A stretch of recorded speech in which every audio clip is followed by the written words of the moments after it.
Okay, then. We are going live. We're just going to check if everything is okay.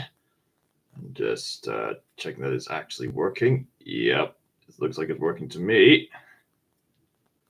It usually takes a while for it to kick in. Yep, yep. All right. Just give it a few moments. And any moment now. Here we go. Here we go. Right. Here we go. Yep, we are good to go. Right. Okay, so all that's left to do is to do that. Just get people involved that they really do want to get involved.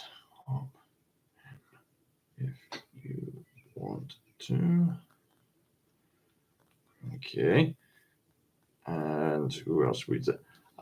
No father should bury their own child. Deep. That line always hits home in that story. It always hits home. I mean, they could have picked anybody to play the role of King Theoden. As far as I'm aware, Bernard Hill was also in Titanic, as well as in a few other films. But he chose the role of King Theoden, and we're ever grateful for his contributions to adapting that great story from Tolkien. Are more people going to join in? Maybe. Let's do a bit of research on Bernard Hill first of all. Let's see. Also, yes, things have been rearranged a wee bit. I've got this bookshelf over there. Feel free to take a peek at that whilst I do a bit of research on what Bernard Hill managed to do in his life. Looking up the Wikipedia article. Right, he was 79 when he died. He had an education in Xaverian College. Wow, what a name. It's not often you get a college with the letter X in its first name. Let's see. Bernard Hill was an English actor. He's known for playing Theoden, King of Rohan in the Lord of the Rings film trilogy, naturally. Captain Edward Smith in the Titanic. And Luther Plunkett, the warden of San Quentin Prison in the Clint Eastwood film True Crime. Hill is also known for playing roles in television dramas, including Yosser Hughes, the troubled hard man whose life is falling apart, in Alan Bleasdale's Boys in the from the Black Stuff in the 1980s, and more recently as the Duke of Norfolk in the BBC adaptation of Hilary Mantel's Wolf Hall. I remember he was also in a World War II film. Press F for respect. Yeah. Press F for respect, everybody. F for respect. Okay. F. Who'd have thought that a funny video game meme would become a trend for respect? I remember seeing a film with Bernard Hill in which he was this general, and it was I can't remember the name of the film, but it was a film that it had Tom Cruise in it, and it basically involved these Germans who were resisting the Nazis, and Bernard Hill was playing the part. So it was Volcry. Yeah, it was Volcry. That's what it was. Yes, yeah, that's the one. Had Bernard Hill in it. Bernard. Yes, here we go. Bernard Hill is a general working with von Stauffenberg during the Tunisian campaign. While he is not named in the film, the 10th Panzer Division's commander, while von Stauffenberg was serving with it, was Lieutenant General Wolfgang Fischer. Right, yeah, I remember seeing him in that film, and I thought, oh, that's Theoden from Lord of the Rings. So it was quite nice to see him there. Let's see, what else was he in? He was also Scorpion King. He was in Scorpion King. He was in an adaptation of that adaptation of A Midsummer Night's Dream as Aegis. All right. He was in True Crime. He was in let's see, an adaptation of The Wind of the Willows as an engine driver. Let's see. He was also in the Gandhi film as Sergeant Putman. All right. And let's see. Oh, he was in the I, Claudius show. Now, that's a very popular show in the UK. A pretty interesting one. He was Gratus, the Roman soldier and member of the Praetorian Guard. Richard III, Henry the Shakespeare collection. Let's see. He was also in an adaptation of Great Expectations. That's a Dickensian work. He was also in several theatrical works. And he was also Sir Walter Beck in Fable 3, if anyone's interested in that kind of a thing. So there we go. What a man, what a life. And what a legend to be just to be taking part in that role. I mean, that is an incredible role. I mean, anybody could have played it, but it just had to be him. And now people just can't imagine anybody else playing the part. I mean, maybe Sean Connery, maybe. But no, it had to be someone of the English lineage because of course, if you know Tolkien, the old English Saxon folklore was essential for Tolkien, so it was quite fitting for Bernard Hill to play the part. And boy, he played the part well. I mean, one of the things that the Lord of the Rings film trilogy, if I have it right here, just give me a moment. The film trilogy, what it was known for, most appraised for, was its casting. The casting was like pitch perfect. And Bernard Hill was given the role of Theoden, and he played that to a T. People still look up to him as this masculine role model, especially nowadays. You've got several great examples of femininity and masculinity in Tolkien stories, which are much needed in this day and age. I can name several YouTubers who mentioned the themes of masculinity and femininity. There's a YouTuber called Master Samwise. There's my friend Malika Ganjay, aka Malika Wrights, who's frequently mentioned the themes of masculinity and femininity. Master Samwise had made a video commemorating the masculinity of King Theoden, and I think that kind of leadership is much needed in this time, where it seems like there doesn't really seem to be much people to rely on. But it's a good thing we got inspiration. It's better to have some inspiration than none. So we should probably wait until other people show up, right? Hold on. Let's see if we can get other people on here. Oh, yeah, of course. Why didn't I do this in the first place? So I'll be right back, you guys. All right, that should probably do the trick. Feel free to join in. Should I just press everyone? Because I'm going to press everyone on Discord. Screw it, do it.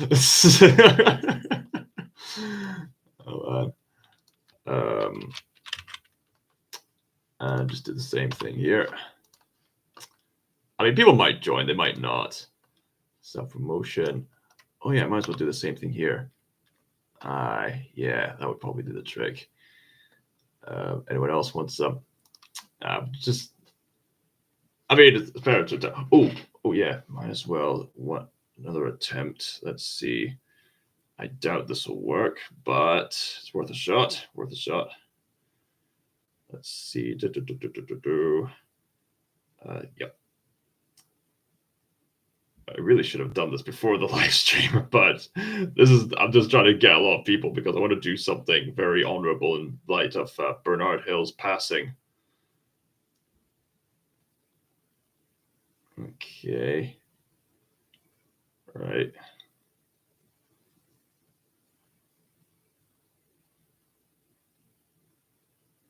All right. I think I've done all I can. So, without further ado, in memory of Bernard Hill, I've got the Lord of the Rings book itself. And yes, take a look at it, boys and girls. Not just the 3 books. I've got the whole thing illustrated by Alan Lee. I've got this as a birthday gift It's my birthday, precious, and we want it. And it's amazing to get this particular edition, which has all the appendices, also all brilliant illustrations, as well as map details, really immersive stuff, and a whole rich history of not just the story itself, but also, when you really think about it, years of studying culture, studying theology, studying history, of psychology, and all this stuff just packaged into this one big story. I mean, Tolkien's a genius, and obviously Bernard Hill did a great job of adapting the story. So what I'm going to read to you now is a passage from the Battle of the Pelennor Fields, in regards to the part where the premise is that King Theoden, which was the character that Bernard Hill played and portrayed, he has led the riders of Rohan into a final charge against the orcs of Mordor in the fields just outside of Minas Tirith, and King Theoden has been slain in battle, and he was also accompanied unknowingly by his daughter Eowyn, the Shield Maiden of Rohan, and he was also accompanied by his servant Merry, the Hobbit. So I doubt many people will be watching this. The viewer count says it's currently 1, but you know what? That might change. That might very well change. Anyway, let's just get started. So, the Battle of the Pelennor Fields, page 875. And there stood Meriadoc, the Hobbit, in the midst of the slain, blinking like an owl in the daylight, for tears blinded him. And through a mist he looked on Eowyn's fair head, as she lay, and did not move. And he looked on the face of the king, fallen in the midst of his glory. For Snowmane, in his agony, he rolled away from him again, yet he was the bane of his master. Then Merry stooped and lifted his hand to kiss it, and lo! Theoden opened his eyes, and there they were clear. And he spoke in a quiet voice, though labored. Farewell, master. Sorry to ruin it. I need to pronounce this properly. Holbaitla. Okay, try again. Farewell, Master Holbaitla, he said. My body is broken. In the Lego video game, his body is just literally split into two, like the torso and the legs.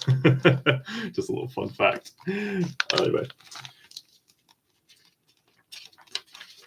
I go to my fathers, and even in their mighty company, I shall now... Sorry, let me just start again. Sorry.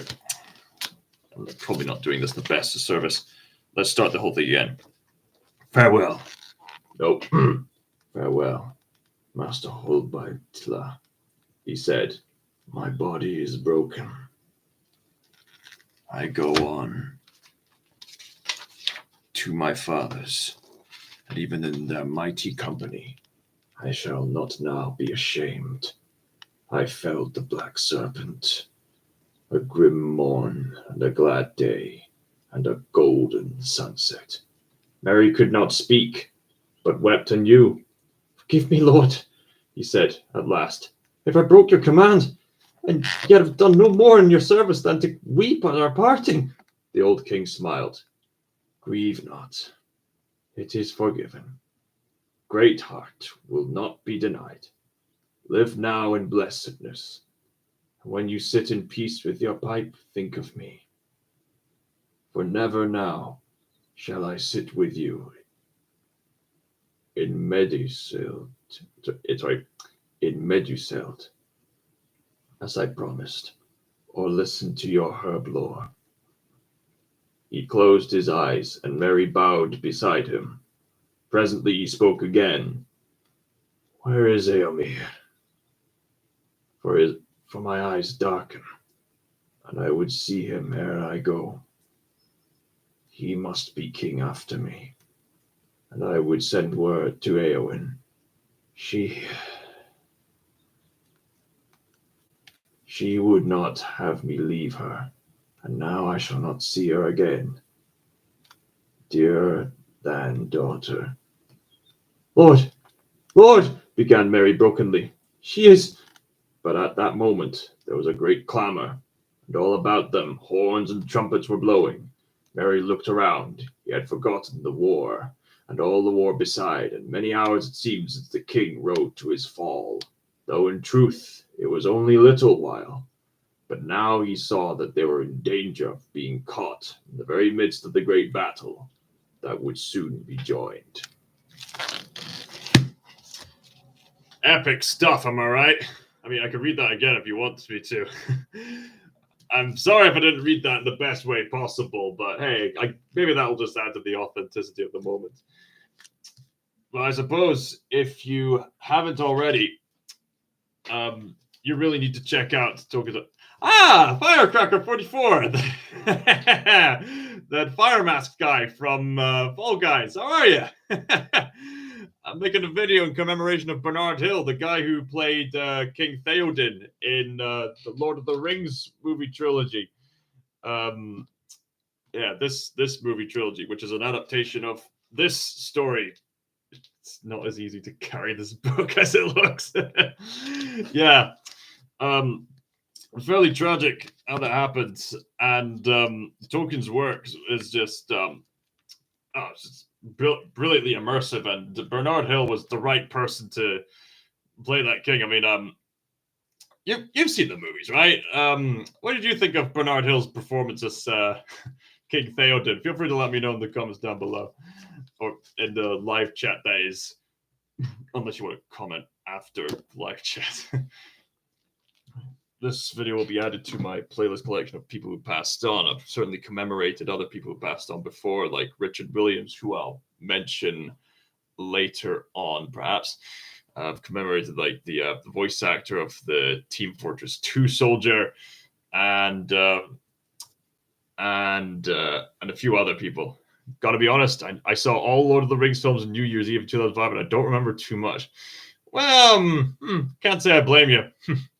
More than 19 years.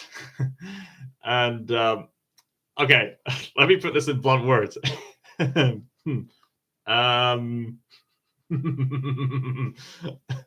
to reach into subconscious.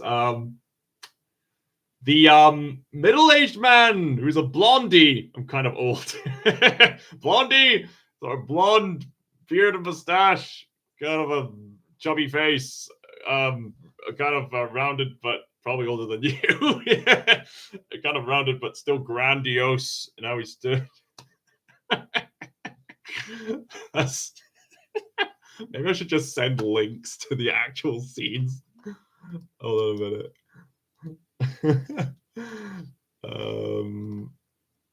Yeah, this one will do. All right. I remember him, but I don't remember too many scenes. All right. Well, basically, he passed away lately, so I thought I'd make something in commemoration of everything that he accomplished. I mean, he was also in the Titanic movie as the captain who went down with the ship, and a few other roles.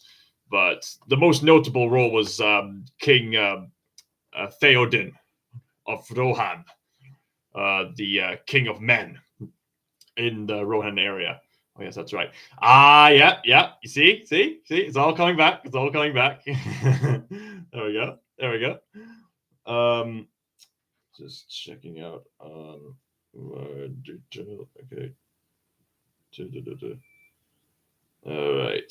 We might have more people coming in later. We may not.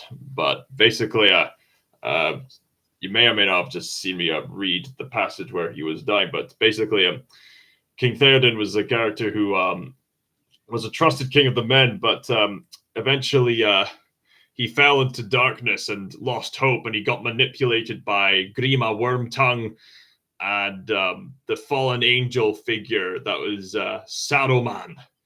But then a fraction of the Fellowship of the Ring came along, and Gandalf, the angel in the guise of an old man, came along with his new white form, and basically pulled off an exorcism on King Theoden, so that Saruman's curse no longer had an effect on him, and Theoden was restored to his former glory and repented of his past misgivings, as it were, and Theoden realized the impact of his actions, such as the fact that his own child has died in battle, and now he's going to have to take care of Eowyn, the Shield Maiden of Rohan, and Theoden has a lot of very deep, reflective moments regarding the fatalistic circumstance of what could potentially happen to the men around them. There's an entire poem about it, like,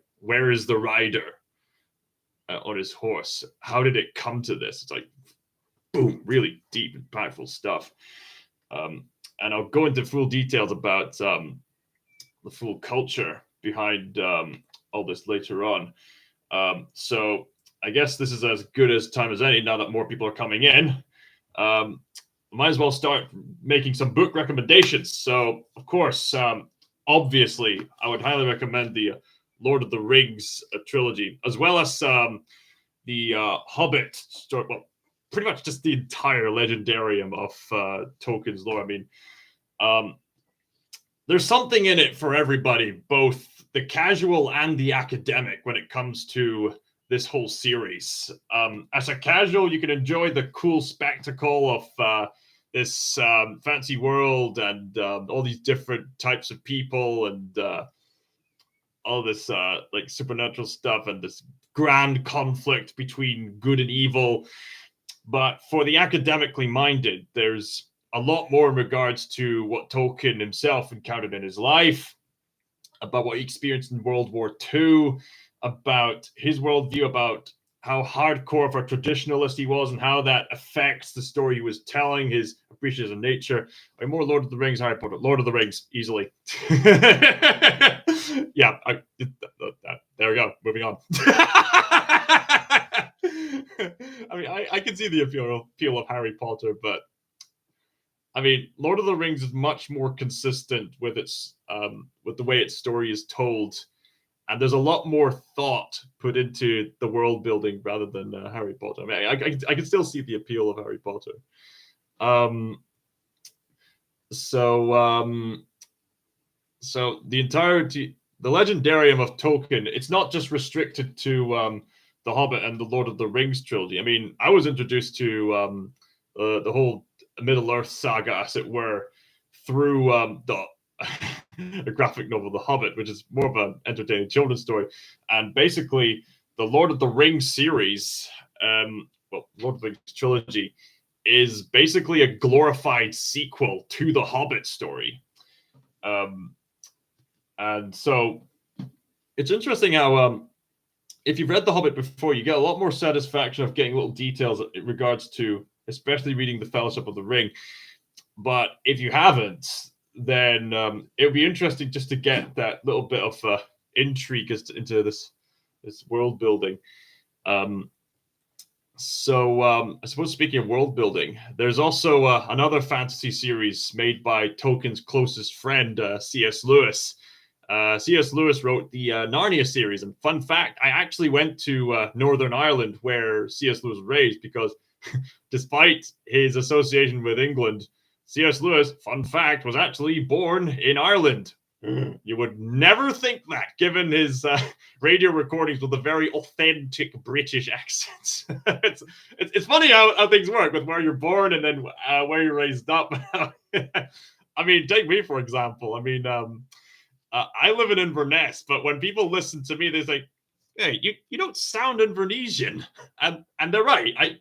This is not a typically Invernessian accent. This is actually a mixture between my dad's family, who live more up north in Scotland, and my mum's family, who live in Central Belt, as well as their combined efforts to get me to speak properly. So it's funny. At times, people have mistaken me for an English person with how well I talk. So it's funny how that works. No, Scottish heart. There can only be one. Freedom.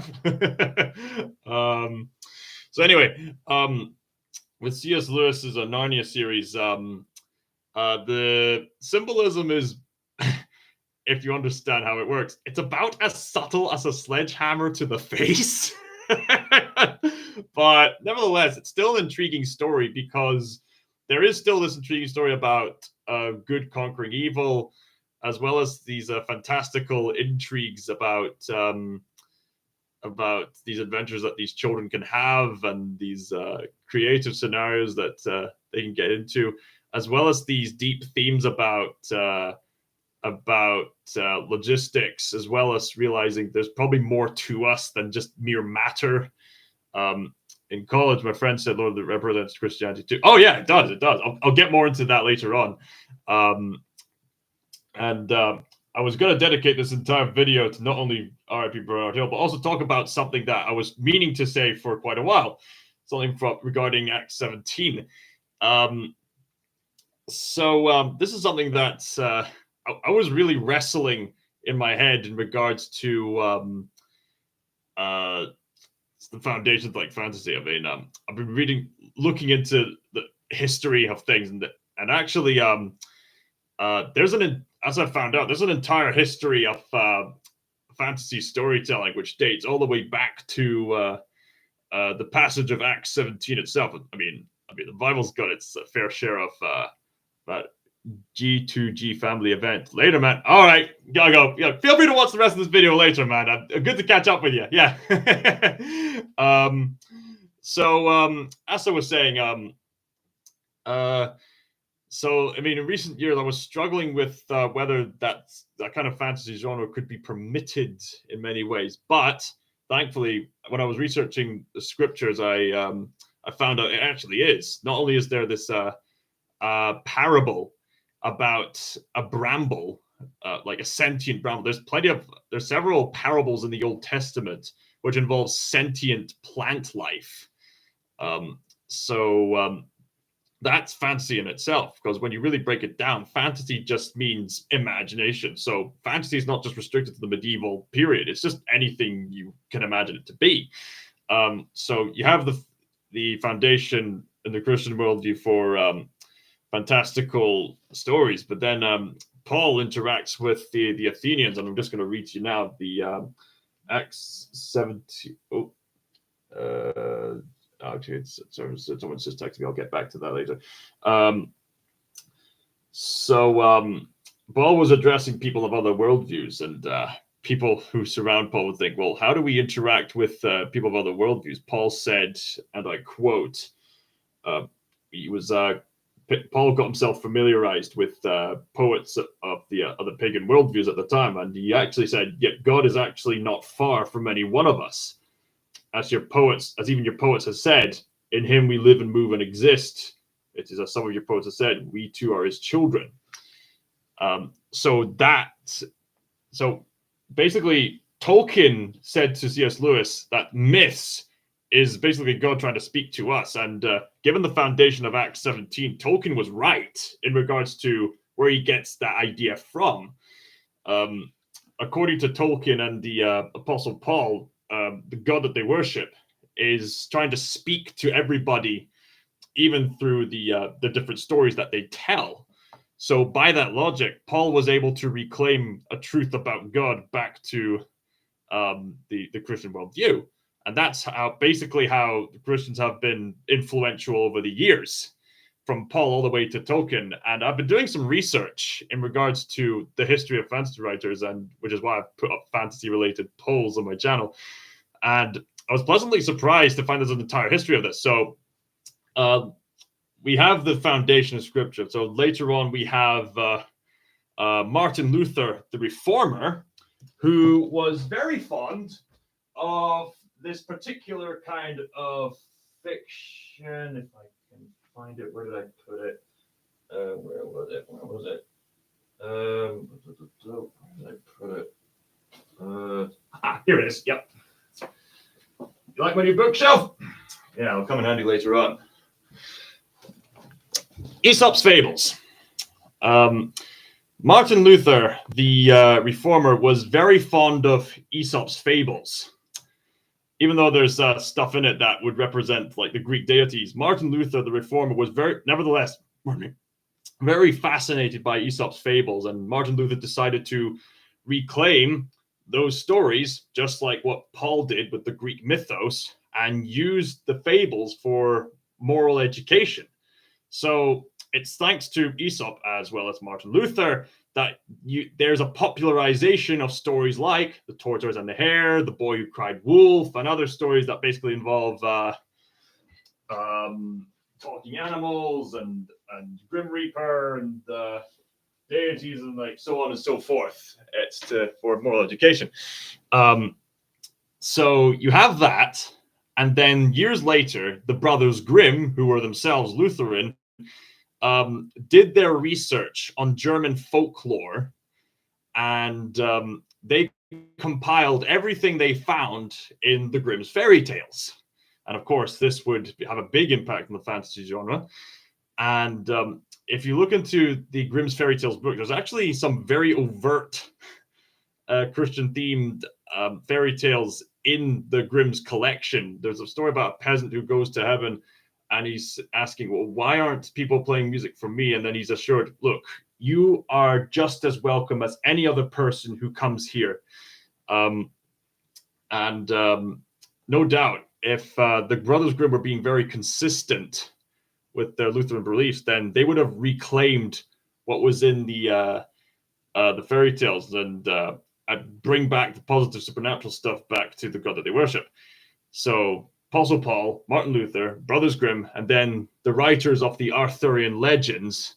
With the Arthurian legends, it was the original Arthurian legends were very different from the version that we see today, and that's because the versions that some of the more updated versions we have today basically culminate from Christian monks trying to negotiate with pagans on how to address their worldview in story form. And as a result, you get these Arthurian legends which basically combine like Christian and Gnostic ideas together. And it's thanks to, and now they managed to reclaim certain attributes, and they changed Merlin into the sort of Christian prophet kind of character. And so that's been reclaimed. And so this reclaiming then goes all the way to other authors, and you get other contributions to the fantasy genre from other Christians, like Gulliver's Travels by Jonathan Swift, Pilgrim's Progress, the well-known allegory, and then C.S. Lewis made a parody of that later with Pilgrim's Regress. And then there would be many more. There would be the Fairy Queen, this religio-political allegory by Edmund Spencer. There would also be interacting with lots of things. They would also reclaim fairies as if their powers were attributed to the miraculous. And then George MacDonald would contribute his take on fantasies with his stories like Princess of the Goblin and Phantastes. This story would influence C.S. Lewis immensely. C.S. Lewis said this story baptized his imagination, even when he was rather skeptical. So years later, Tolkien and Lewis would then come along, and Tolkien was persuaded about the Christian worldview and would then convert C.S. Lewis. And then the both of them would be repenting, and then the both of them started to form this club called the Inklings. People of different belief systems, like talking through these different myths and just assessing stories just as they were. They weren't trying to preach theology. Go Discord. I do have a Discord server, JDP. I've just got to wrap up this lesson first. So with C.S. Lewis and Tolkien, convinced that their beliefs, they would make the Narnia series and the Middle Earth series, respectively, being influenced by George MacDonald. And then they would make their stories which were trying to point people to their belief systems in the fantasy form. So this entire lesson is basically dates all the way back to Act 17. Yes. Hello, JDP. I see you. I see you there. Yeah. So this fantasy lesson basically goes all the way back to the Bramble parable, as well as the Act 17 act of reclaiming, as far as scripture is concerned. Thus, the Christians are justified in making the fantasy genre. So there you go. There's your little history lesson there. I wanted to get it out there, and I finally did, and I hope that really helps you there. So we've commemorated the passing of Bernard Hill. We've done a little lesson from Act 17, and now it's time to give you some recommendations on the kind of books you should be reading. I've already recommended Tolkien's books. I've already recommended C.S. Lewis's books. George MacDonald's Fantasties is also an interesting fantasy read. I'm into storytelling, but I'm also into philosophy. Lately, my friend Brooks at Squid Bear Studios sent me a copy of Aristotle's Nicomachean Ethics.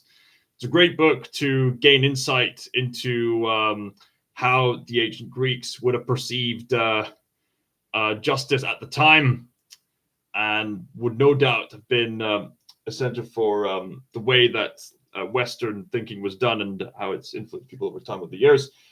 I also recommend this story, Holes. This is quite a fun story, which does a great job of Tomorrow's Fall Guys. Just some people just have simple tastes. yeah, possibly. We'll see. So Holes is quite an interesting book in regards, and it does a great job of going back and forth with the two different timelines. And it has a movie adaptation, which is one of the few faithful adaptations which directly translates the words onto screen. Although the only change that they made from the book itself to the film is that Stanley Yelnats in the film isn't fat like he is here. But apart from that, it's a very faithful adaptation. And other stuff I'd recommend. I've showcasing my new bookshelf here, which has filled to the brim with many treasures and troves. And on this bookshelf, I'm trying to showcase most of what I would consider to be the peak of literature, illustrated and otherwise. I've got it's basically literature that helps people understand the medium of animation. I've got several peak seinen manga series like Vinland Saga, got Monster by Naoki Urasawa, and Berserk there.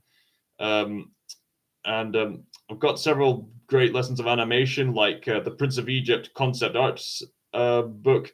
I mean, if you're a fan of animation, I would highly recommend you get the concept art book for that respective film, because you'll be blown away by the sheer amount of work that people put into these animated films. And there are very few films which can actually get the concept art and translate it directly into the film itself, in cases like Into the Spider-Verse and Puss in Boots: The Last Wish, or some very few animated films where they take these paintings and then just directly put them into the film. Got some literary classics I want to recommend, like Heart of Darkness by Joseph Conrad. I've got other books right here, which I'd love to recommend to you. I've also got a few other pieces of animation and other philosophy books that I'd love to recommend. So where should I begin? I suppose there aren't many people around. Might as well just do the philosophy books. So in regards to philosophy, it's about being educated on how to live in the present life,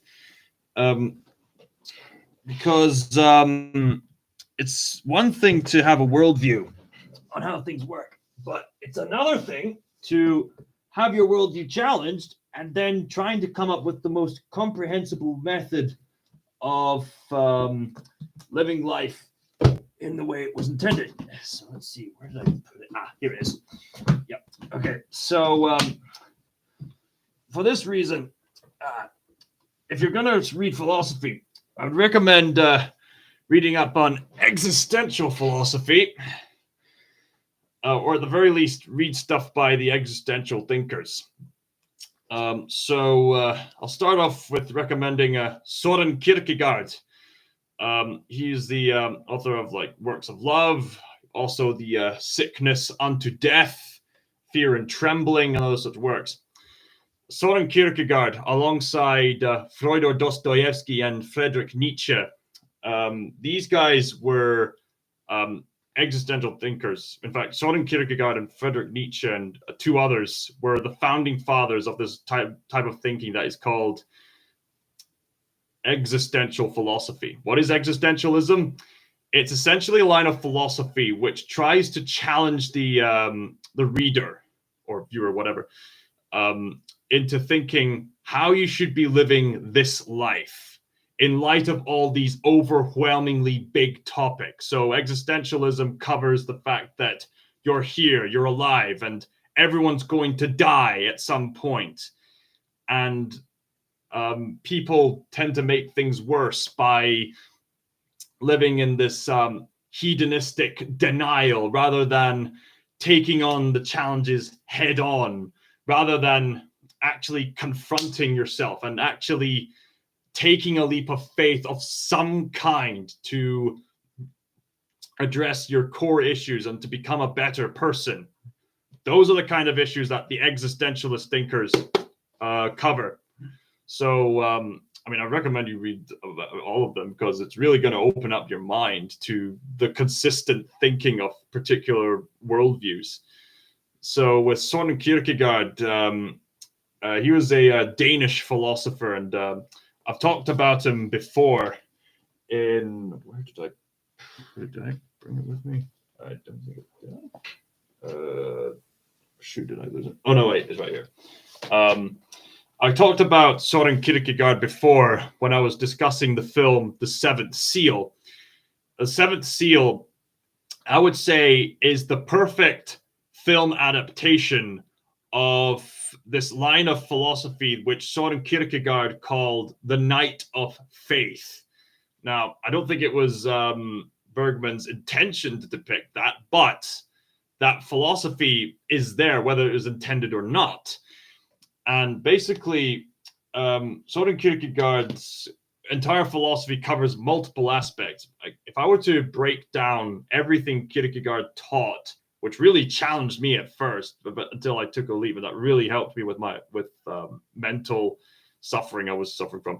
So with Kierkegaard, he basically there's three core teachings when it comes to Kierkegaard's way of thinking. I know some people could say there's more, but when you really break it down, there's three core teachings. So there is the sickness unto death / despair.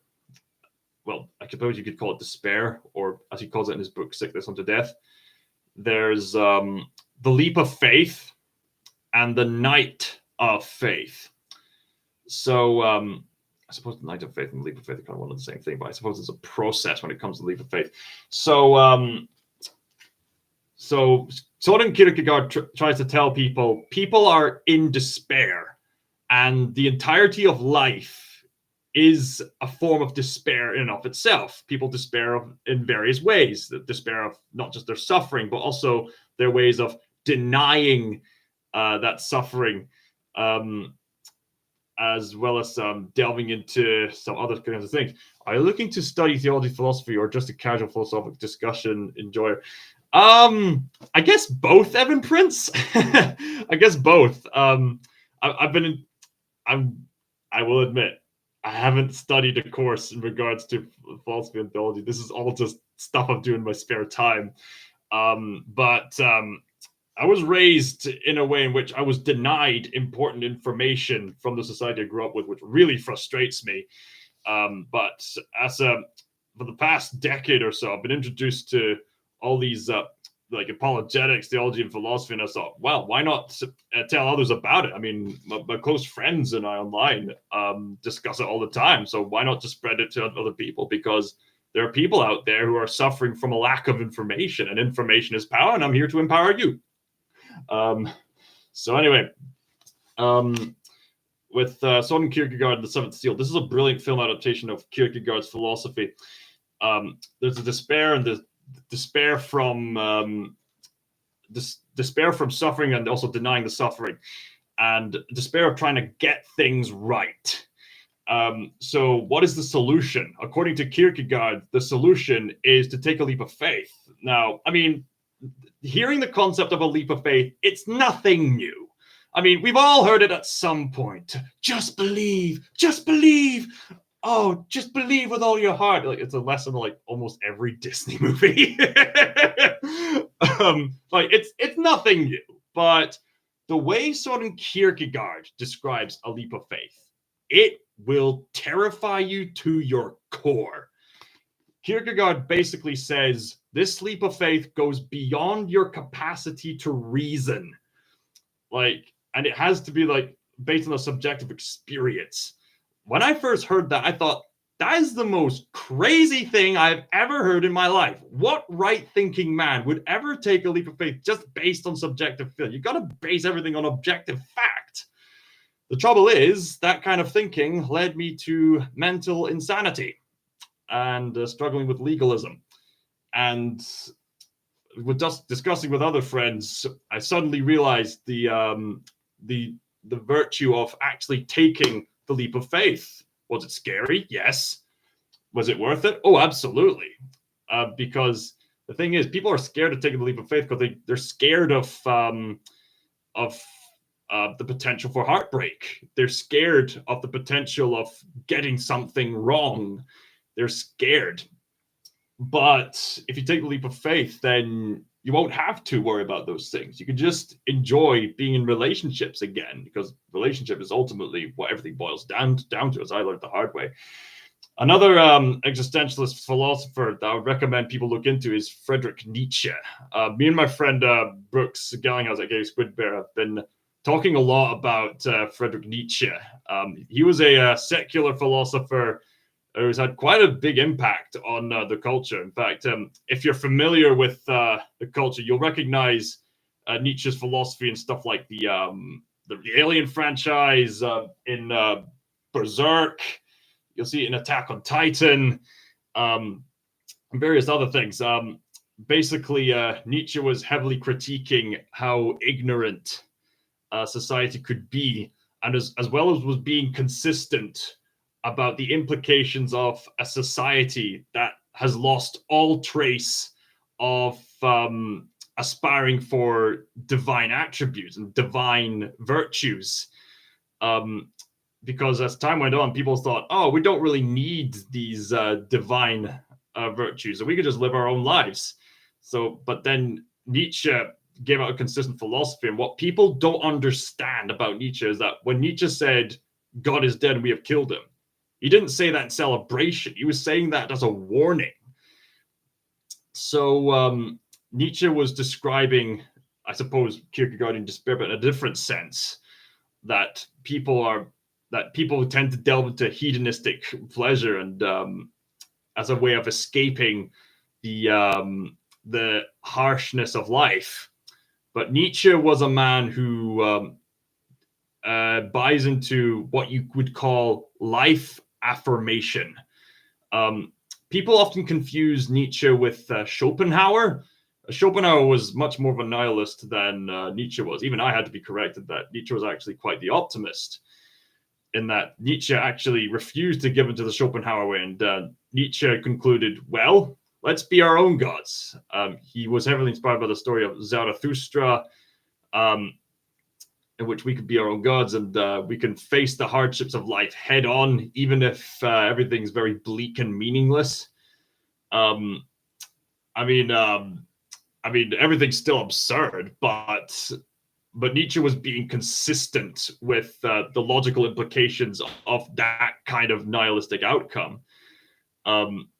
So I suppose throughout the years, if you're paying attention, you'll see various aspects of Kierkegaardian thinking as well as Nietzschean thinking all throughout. And the third existentialist thinker I would highly recommend you read into, and this is where we transition to the storytelling. It's Fyodor Dostoevsky. I recently managed to finish an audiobook of his masterpiece, pardon me, Crime and Punishment. With Crime and Punishment, that is basically Dostoevsky's magnum opus, as it were. I mean, he's done a few other, like the Brothers Karamazov, but basically, if you want to understand character motivation as well as intriguing ways of inputting psychology into the way you write your characters, as well as convincing people that we must have divine attributes, go read Crime and Punishment. It's the kind of story that's going to be life-changing. Even PewDiePie endorses Crime and Punishment, as far as I'm aware. So with Crime and Punishment, it's the story. Basically, Russia was giving into very nihilistic, bleak outcomes in the way they view things.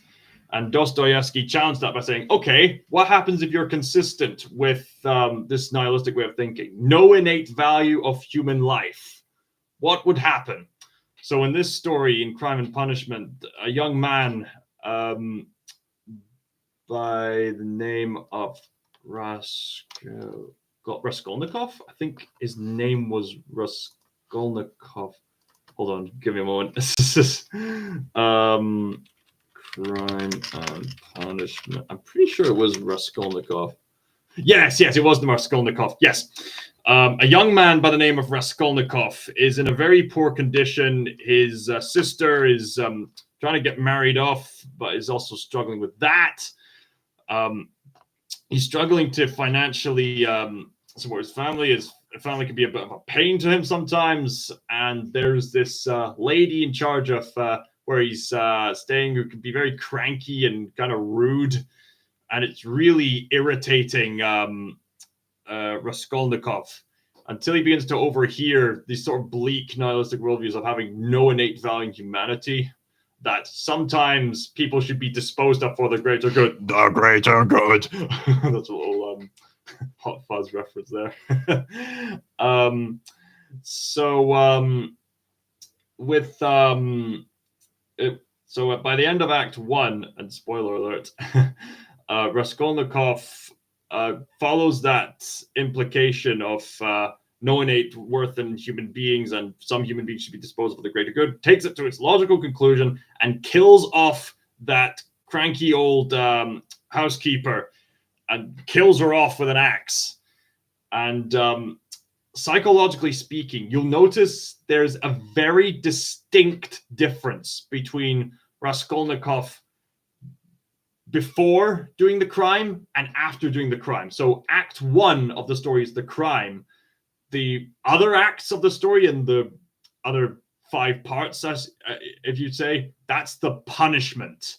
The consciousness eating away at Raskolnikov's psychology and really gnawing at his guilt and giving him nightmares, and as well as the pressure of trying to blend in with the crowd and trying to keep up his appearance of innocence, and that's the punishment. It's such brilliant character writing.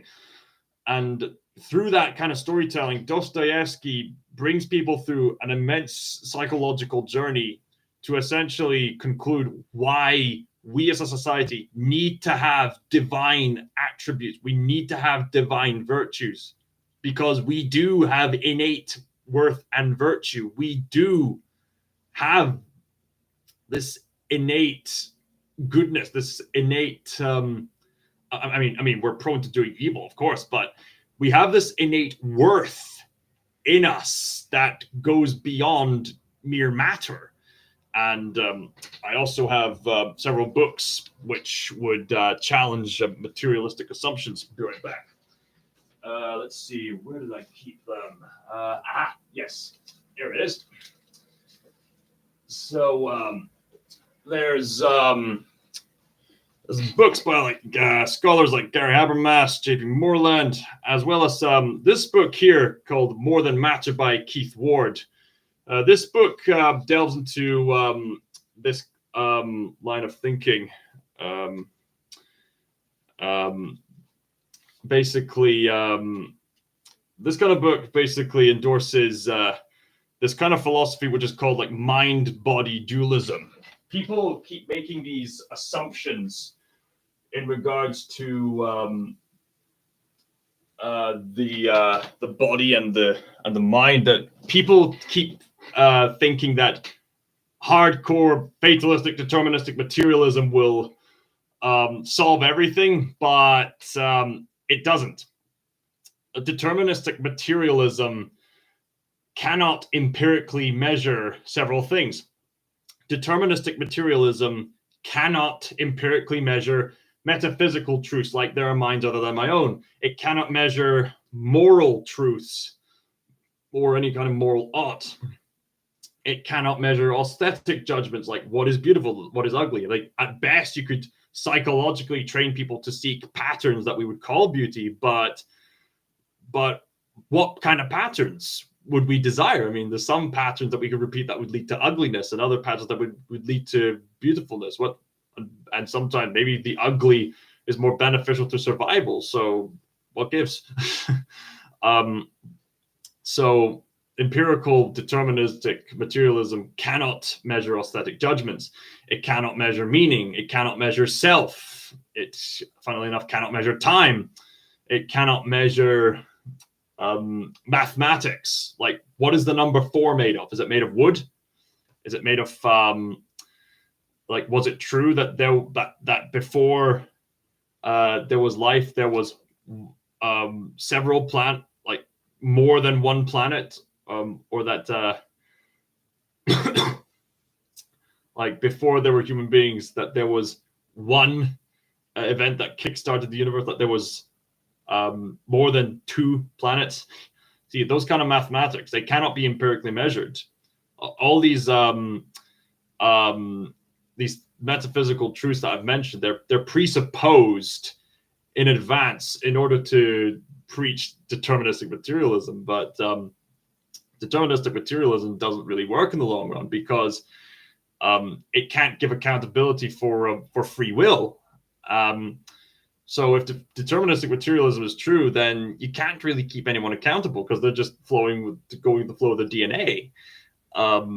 But neuroscientific and psychological studies have proven as of late that actually we are minds in control of bodies. And so like, think of like the mind as someone using the computer, and think of the brain as the computer itself. That's basically how it all works. So it's really fascinating to delve into that sort of thing. I suppose what I'm saying won't be to everyone's liking, but hey ho, I don't need to be liked in order to be loved. This book has really been helping me lately. The Courage to Be Disliked. My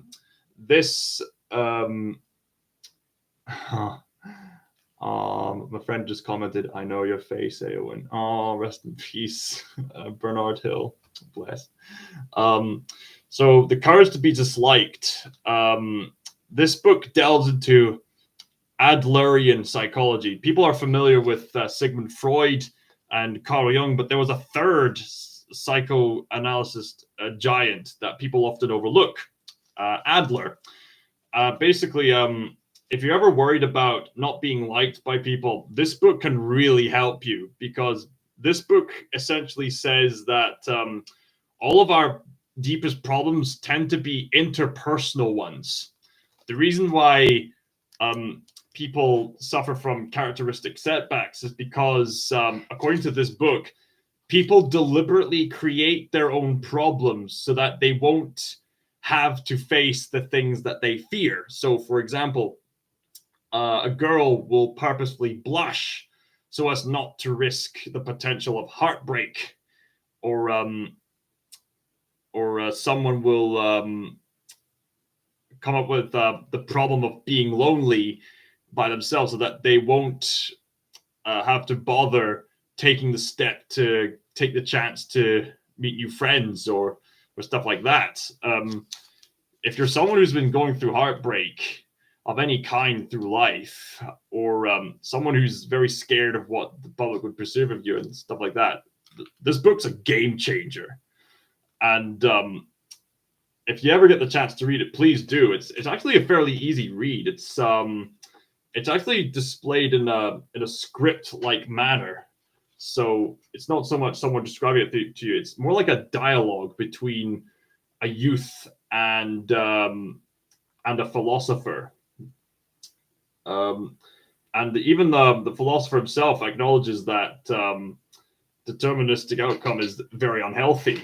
So if you ever get the chance, this will help you encourage your free will to overcome yourself and overcome your fear of the peer pressure of what other people have to think and say. And speaking of peer pressure, something that I've been battling for the past several years is totalitarianism. Totalitarianism seems to be a really big, ominous problem in today's society. But fortunately, we do have some compelling stories that would warn us about the dark implications of people's hearts. Case in point, the classic example of totalitarianism warnings. 1984 by George Orwell. Recently, Amazon managed to make their own dramatized version with Andrew Garfield, the guy who played Spider-Man in the Amazing Spider-Man series, as well as he was also in Hacksaw Ridge, and he was in the Social Network film as well. Yeah, he was. He was in a number of other films. But he's basically Spider-Man. It's also got Tom Hardy, who played as Ben, in it. And Tom Hardy is the big brother. So basically, if you don't know, 1984 is a story set in, 1984. That's just the way George Orwell himself thought at the time. Basically, the story serves as this, as well as Animal Farm, which I'd also recommend, serves as critiques of these sort of communism and critiques of totalitarianism, particularly with this book. In this story, Eurasia has completely overtaken the vast majority of the world, and people are under the suppression of this group, and it's the kind of totalitarian government that practices power just for the sake of power. That is dangerous. Like, power is necessary to help people, but power just for the sake of having power, that is dangerous. Basically, with this consistent power for the sake of power, like, everyone is being observed. Like, there are rare places that are safe from CCTV cameras.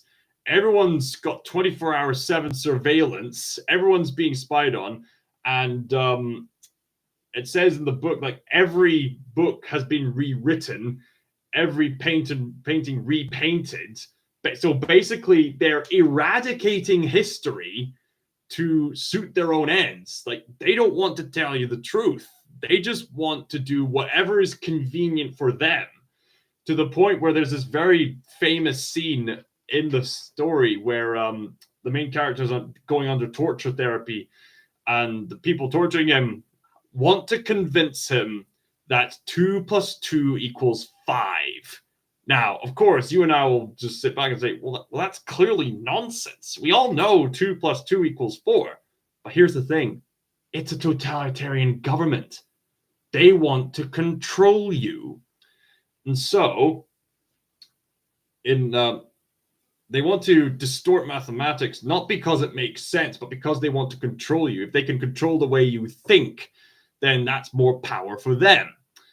And the story ends pretty tragically with the main character, now as an old person, coming out of the the torture and quote unquote loving big brother. The thing is, with that kind of torture, they don't just want you to say the falsities; they want you to believe the falsities. And when you look at today's society, like, yikes! I mean, like here in Scotland, like, there's a reason why Hamza, was that his name? Hamza, I think that was his name. I could be mistaken. Basically, someone had to leave Scottish government because he introduced this hate crime law. But the thing is, how do you define hate? Like, the implications of this hate crime law would indicate the taking away of free speech. And that sort of thing goes completely against what George Orwell was trying to warn us about. Like, George Orwell was all for free speech, and all for the freedom of people. Like, this hate speech crime would be no different from the thought crime in 1984. Just there's this term I've heard going around, like, oh, you had wrong think, therefore you're disqualified from us. But I mean, the crime of wrong think, it's a very Big Brother kind of thinking, and Big Brother is the name of the villain from 1984. And yes, that reality TV show is deliberately named after the villain from this story. But if you embrace the courage to be disliked, then you'll stand up against the totalitarian governments and enlighten people with truth as well as actual beauty. Speaking of actual beauty, what else would I recommend? There's other stories of great virtue and greatness. In fact, let me share another story about darkness to you. So here, I've got a story by Joseph Conrad called Heart of Darkness. Now, Heart of Darkness, as well as its various adaptations, such as Apocalypse Now and the video game adaptation called Spec Ops: The Line. I find these really fascinating stories. I should probably make a video on this someday, but I'm very fascinated by Heart of Darkness and its adaptations, including Spec Ops: The Line. I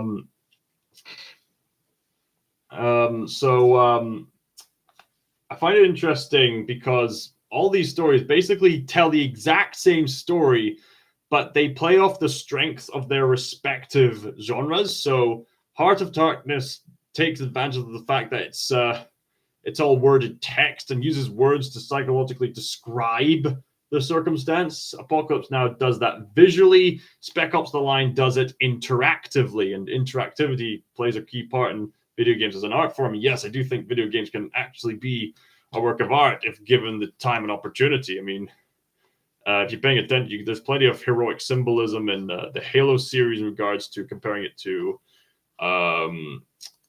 Holy Scripture, the Greek mythos, as well as the Spartan culture.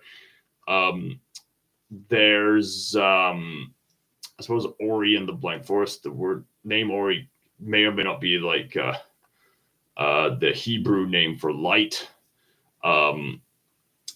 There's other examples of great stories in video game form. The Plague Tale series. It's just an investing story about struggle and eventual acceptance. Other stories in video game form I'd recommend. The Team Ico stories tell so much with so little in regards to the value of companionship and the lengths people will go to achieve that. Any of the Telltale games are really engaging stories in of themselves. Let's see. There's also Stanley Parable is quite a funny one in regards to choice. Let's see other ones. I'm going off track here, but basically I'm just listing off examples of video games and works of art, if given the chance and opportunity, that is. Let's see. Kingdom Come Deliverance, I've heard, is quite an investing one. Red Dead Redemption, it's also quite a good one. Let's see. The Portal series. The Fallout series has been getting some fascinating attention lately. Metal Gear Solid series, with a lot of things. It has to say BioShock. Let's see. There was also, Life is Strange. I was getting that movie to tears, actually. The Arkham series is quite an engaging superhero story. The games from that game company, including Flower and Journey, great stuff. There's the Press of Layton series also has some great stories in there. But anyway, I'm going off track. With Heart of Darkness, this was authored by Joseph Conrad, and this is a great example of psychological storytelling as well. If you get the chance to read it, it basically tells the story of this sailor by the name of Marlowe, who recalls this very peculiar journey he had down the Congo River during one trading job that he had. During this trading job, the people in charge gave him one simple task: go to the other end of the Congo River, pick up our most beloved employee Kurtz, and bring him back home. So as Marlowe journeys through the river, he finds that the more he journeys down the Congo River, the more dark and sinister things become. Why? Because according to Joseph Conrad's Heart of Darkness and its adaptations, the further away from collective society people go, the more likely they are tempted to embrace their evil carnal side. You might watch this and think, that's nonsense. I could never do that sort of thing. But here's the thing. If you're away from collective society and you're out there in the wilderness, and I'm not talking about like in the presence of some visitors or in the presence of being with particular tribes of people who could help you, give you a tour of certain places and just show you their way of life. No. I'm talking about out there in the wilderness, out there where it's a dog-eat-dog kind of world. What would you do in that kind of environment? What would you be capable of? That's the cautionary message that Heart of Darkness warns us. And there's many ways that this Heart of Darkness is depicted. Basically, according to the story, the man himself, Kurtz, was a successful tradesman, but he saw the hypocrisies of his own employers, and he started going savage. And through that savagery, he started going insane. When Marlowe catches up with Kurtz, he finds that Kurtz is slowly dying from some kind of poisoning, and he's made himself a god amongst the tribespeople, and Kurtz has embraced such depravity beyond what anyone thought he could be, to the point where Marlowe catches Kurtz during his dying moment, where Kurtz has a sudden moment of realization and utters his dying words, the horror. And then Marlowe finds himself going home, finding himself quite shaken by the journey, lying to Marlowe's relatives about Kurtz's.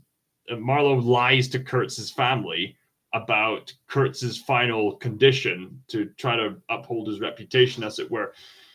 And Marlowe finds himself affected by this overwhelming darkness. So Francis Ford Coppola tells the same story in Apocalypse Now. With Apocalypse Now, it's the exact same story, except the setting has been changed from Africa to the Vietnam War. So there's a whole new different set of subject matter to deal with. The story is still the same, but there's new outlines to work with.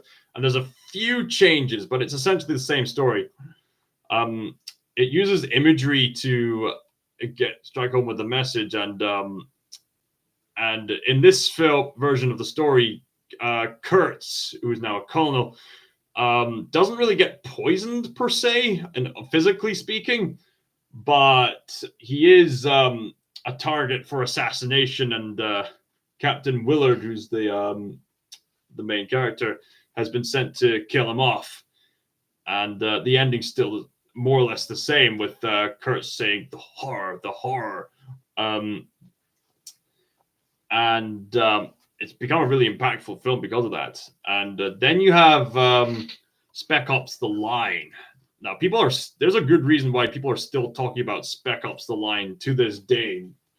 And it was disguised itself as a typical heroic campaign, like you would see with the Halo series or Call of Duty or whatnot. But Spec Ops: The Line geniusly subverts expectations to essentially have its own video game retelling of the Heart of Darkness narrative, except it's got a few twists and turns of its own.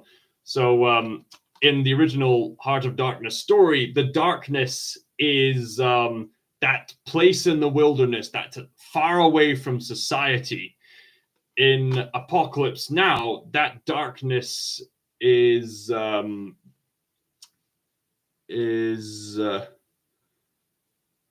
suppose it's how is it described again? Hold on a minute. There was someone on YouTube who described it as like the location, hold on a minute. Bear with me, guys. Sorry, I'll be right back.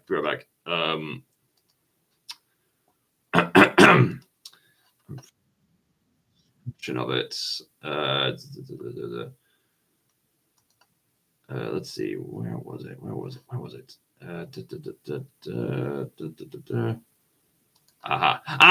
Here we go. Yes. It was one YouTuber who described the darkness in the book version is a location. In the film version, it's a thing to obtain.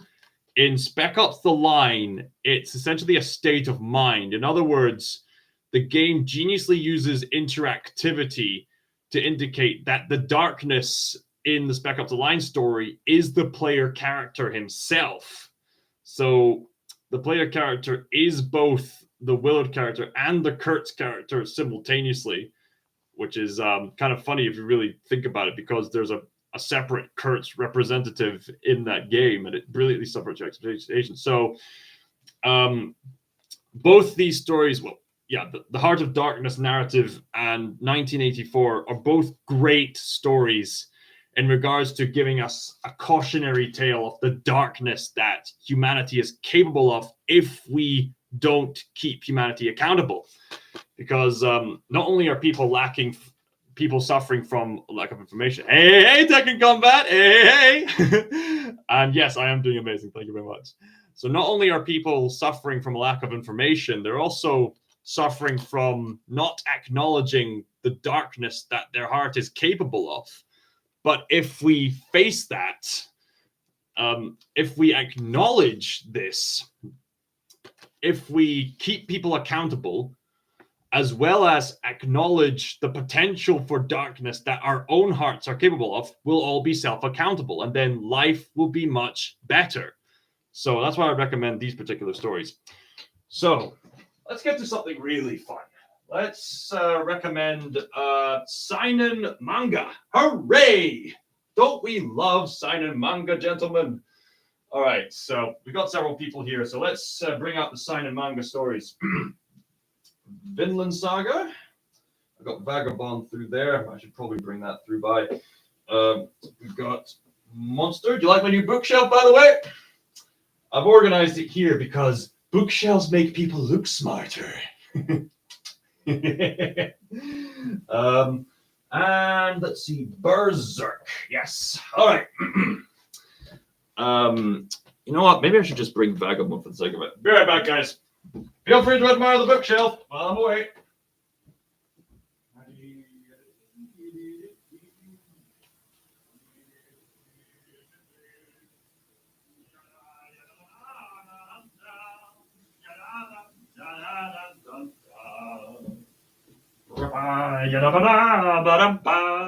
So,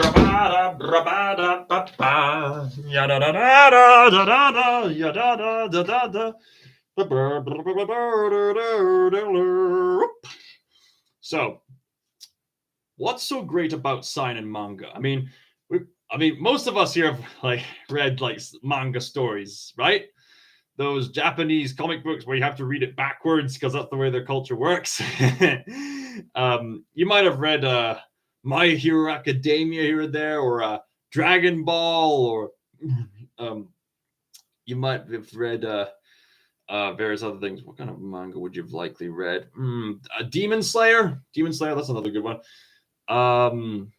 Might have maybe even if you like manga Bibles or stuff like that, or manga adaptations like I don't know, Night Before Christmas or other things like that. You would have most likely have read something of the shonen manga. What's shonen? Shonen is basically a brand of manga which is mainly aimed for young boys. But seinen, and someone in the comment section had to correct me on how to pronounce seinen. I think I just pronounced that seinen, didn't I? I keep calling it seinen for some reason, but it's pronounced seinen. So basically, a seinen manga. This is where the high arts are at, boys, in regards to manga. Seinen manga is essentially more character-driven storytelling, which is not afraid of addressing mature and often very dark subject matter. So with some of these stories, particularly, you have to be ready, shall we say, if you want to delve into these kind of stories. So let's start introducing the stories. Let's start off with Vagabond. Vagabond is a fairly romanticized adaptation of the life of Musashi, Miyamoto Musashi.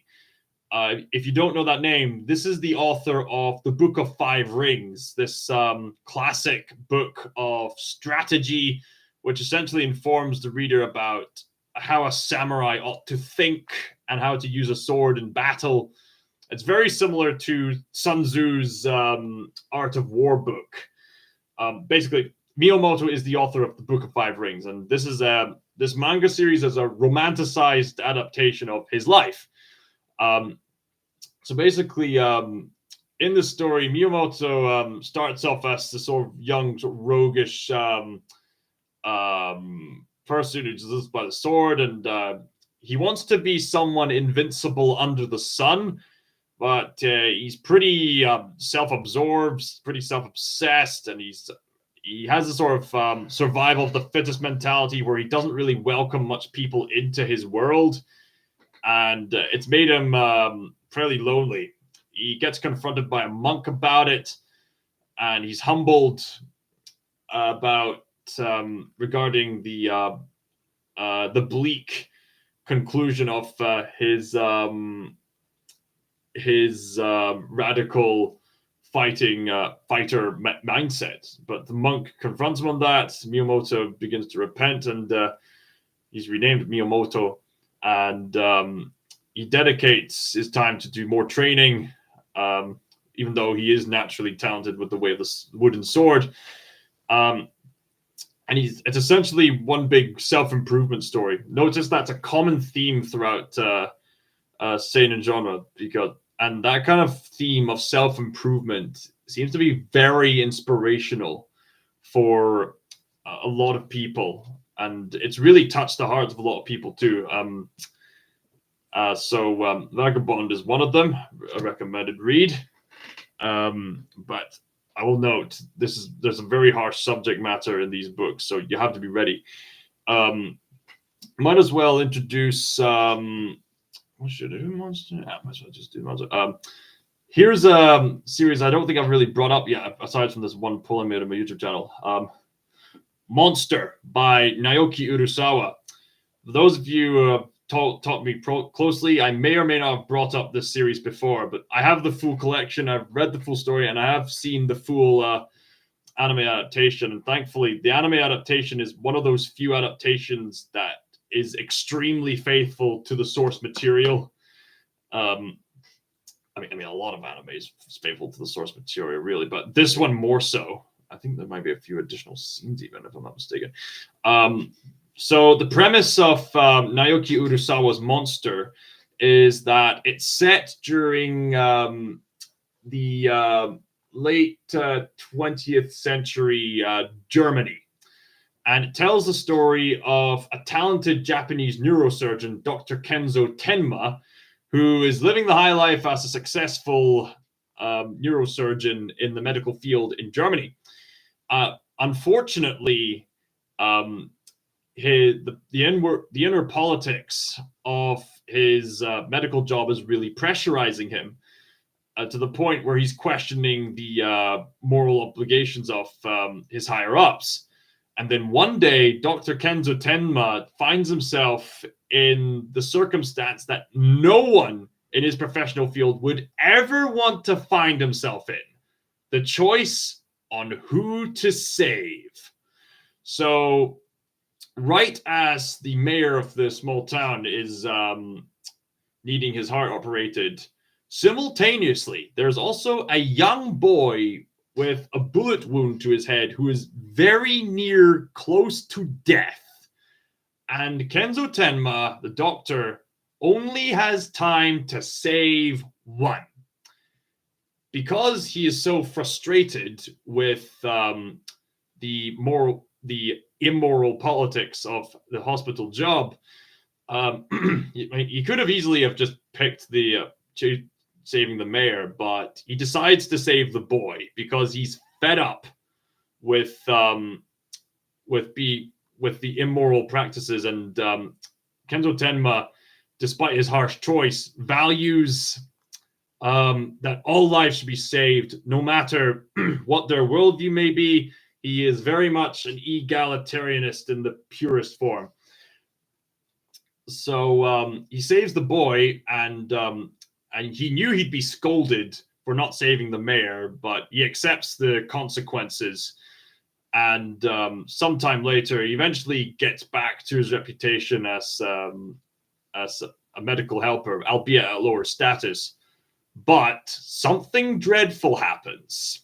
Over a series of events, Dr. Kenzo Tenma realizes that young boy he saved actually grew up to be a psychopathic murderer. Oops. And so the rest of the story is basically Kenzo Tenma playing cat and mouse with this young boy that he saved to see if he can stop him from doing any further damage.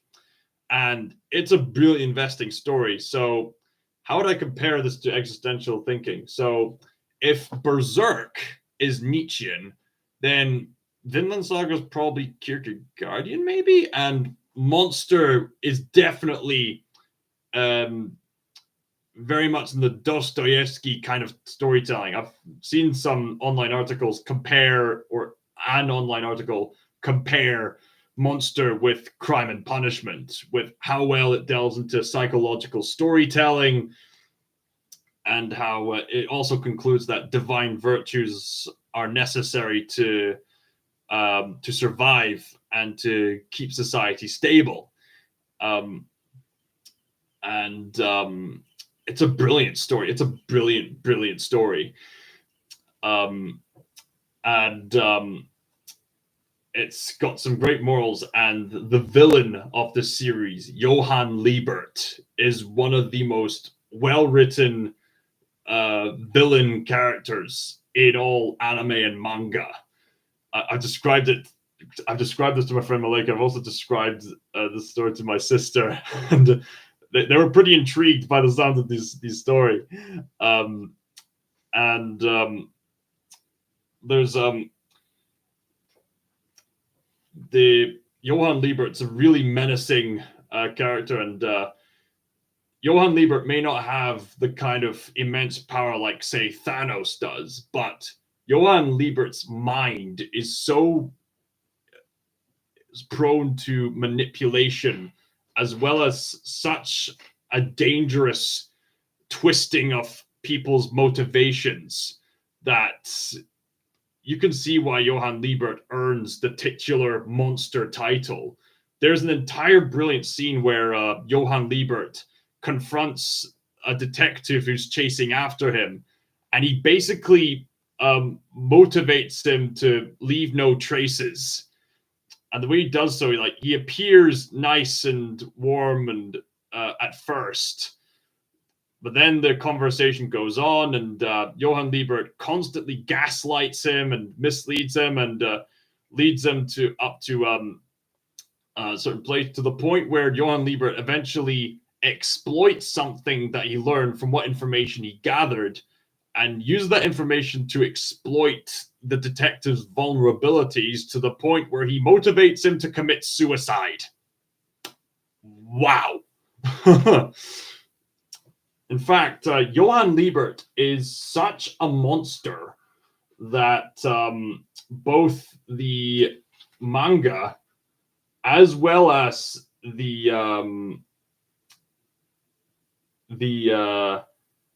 anime dedicate a Bible verse to describing just how menacing this villain is.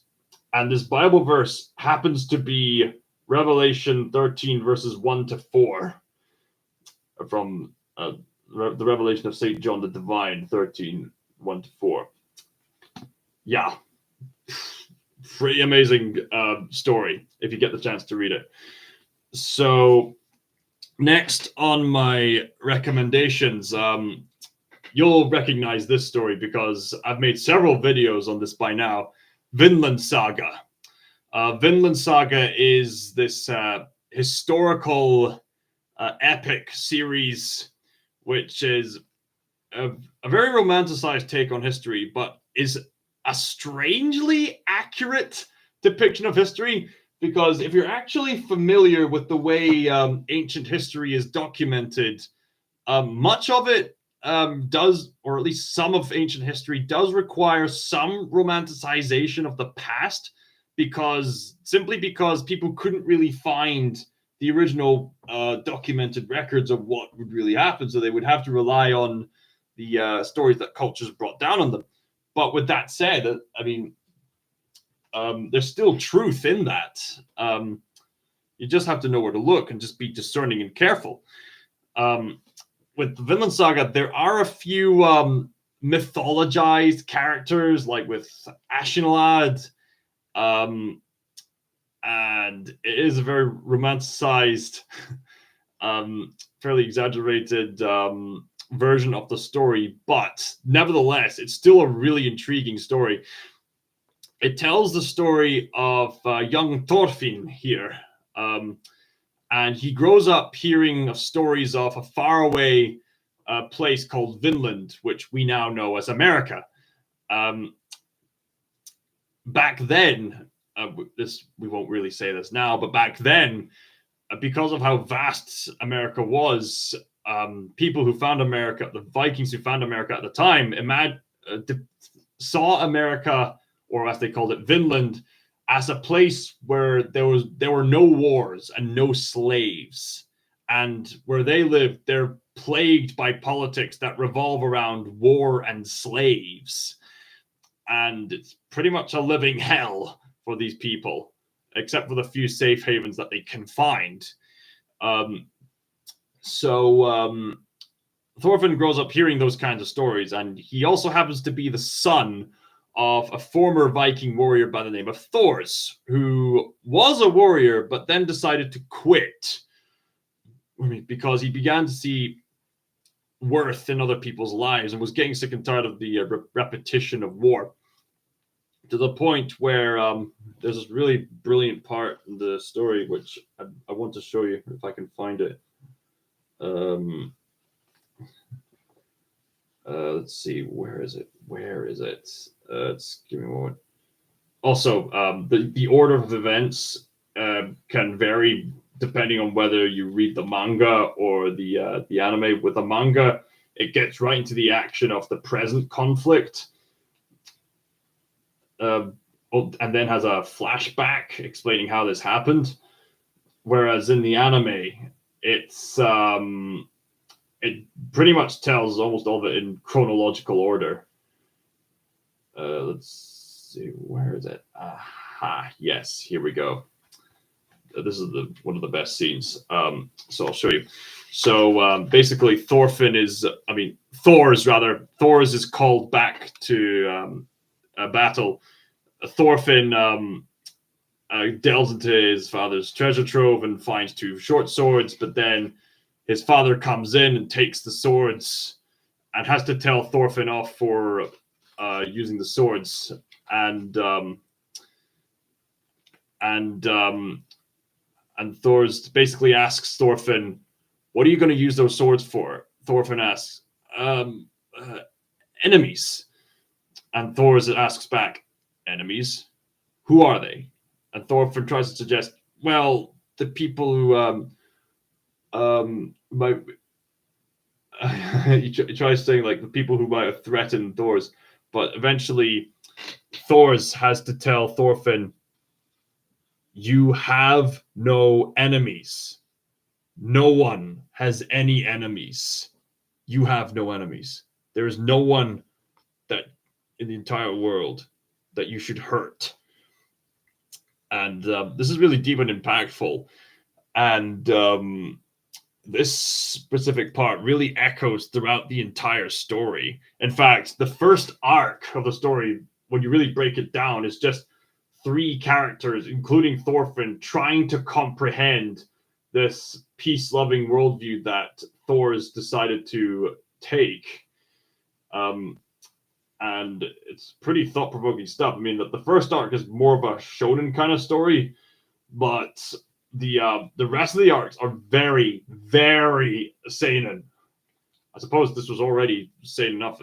I mean, I find it odd that like Attack on Titan and JoJo's Bizarre Adventure is aimed at the shonen genre, despite how brutal their subject matter can be. And I'd probably put Vinland Saga up there too. Like, what gives?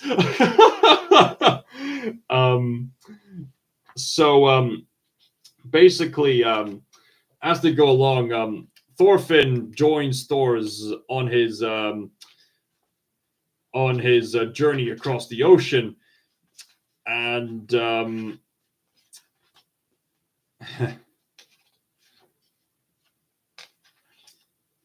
much to Thorfinn's dismay, Thor's finds himself cornered in a trap up at these northern islands. I think it was the Canary Islands. I'm pretty sure it was the Canary Islands. They have maps here. Hold on a minute. It was Faroe Island. Yeah, Faroes. Yes, that's it. The Faroes Islands. Thorfinn and his family lived up in Iceland. They traveled down to the Faroes. That's what it was. Yes. But there, Thor's gets cornered and trapped by mercenary pirates led by Askeladd. And Askeladd was hired by... how are y'all doing today? We're all doing great. Thor's...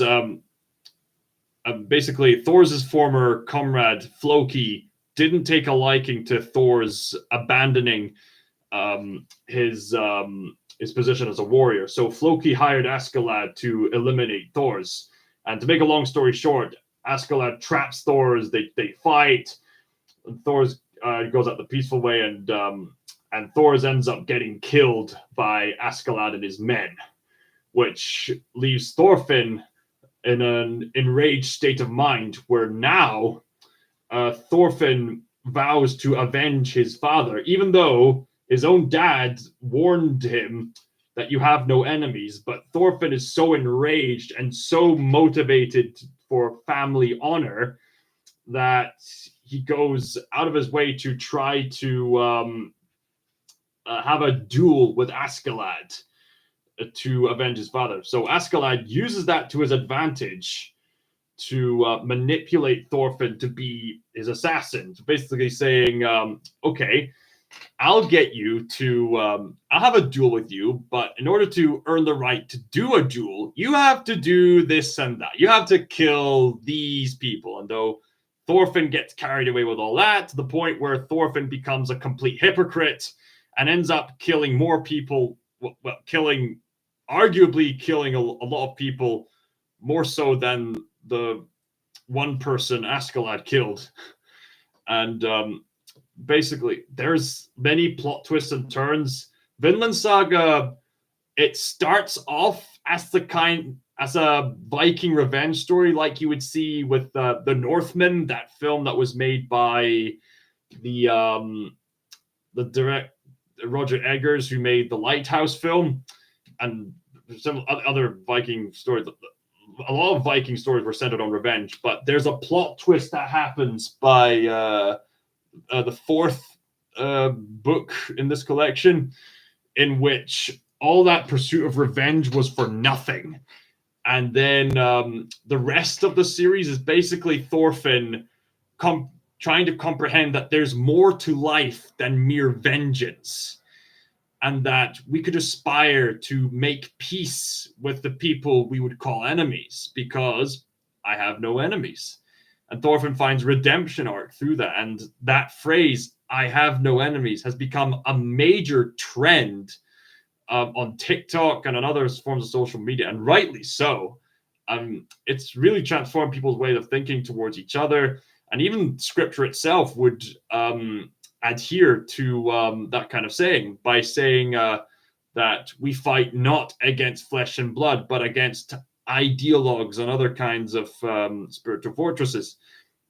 So I have no enemies. My enemy are dangerous, totalitarianistic ideologies that threaten to control people, whether it be through legalism or through the woke crowd, basically. I'm against all forms of that kind of totalitarianism, and I want to encourage my viewers to think the same way. And seeing how I'm getting near 1K subscribers, I'd say I'm doing a pretty good job. I want to encourage people towards motivation. And so with that said and done, I've recommended to you Vagabond, Monster, Vinland Saga, and there's one last seinen manga that I'd recommend for people to read, Berserk. Although, I would caution you, you have to be ready to read this series. Never, never, never, ever, ever show this series to people who are younger than 18 years old. People who are younger than 18 are not ready for this story. This series has a lot of disgusting subject matter that will shock you to your core. Let me repeat that again. Disgusting subject matter that will shock you to your core. And yet, I can definitely see why so many people are deeply inspired by this story. If ever there was a manga story that represents the Nietzschean way of thinking, it is this fantasy story. Basically, if Tolkien was the hopeful traditionalist, this fantasy is like the bleak Nietzschean. There is a lot of things that I would disagree with worldview-wise. Yet at the same time, this encouraging message of overcoming hardship and finding the willpower to push through hardship, no matter how hard life gets. That is a truly inspiring message that perseveres throughout the series. So for those who don't know about what Berserk is, this is a story that has been highly recommended by lots of people. My friend Brooks from Squid Bear would recommend it. My friend Malika writes, has talked about this series. We're talking about the things it gets right in regards to the relationship between the protagonist and antagonist, as well as how the main protagonist really struggles to be a better person, but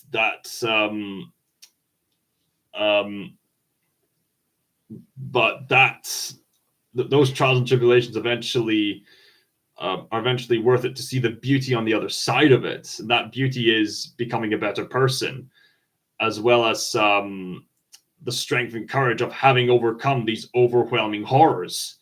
So, what is Berserk all about? Okay, so Berserk is set in a very bleak medieval fantasy world where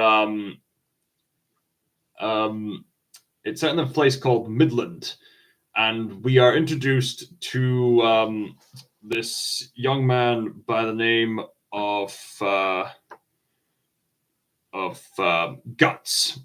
Guts has had it pretty rough ever since he was born. Guts was born from the corpse of his own mum, who was hanging on a tree, and then Guts was raised up by a pretty mean father figure of a pretty mean mercenary figure by the name of Gambino. And Gambino was fairly abusive to Guts, so Guts killed him off and made a run for it. And Guts has pretty much been a lone wolf ever since then. And so Guts lived the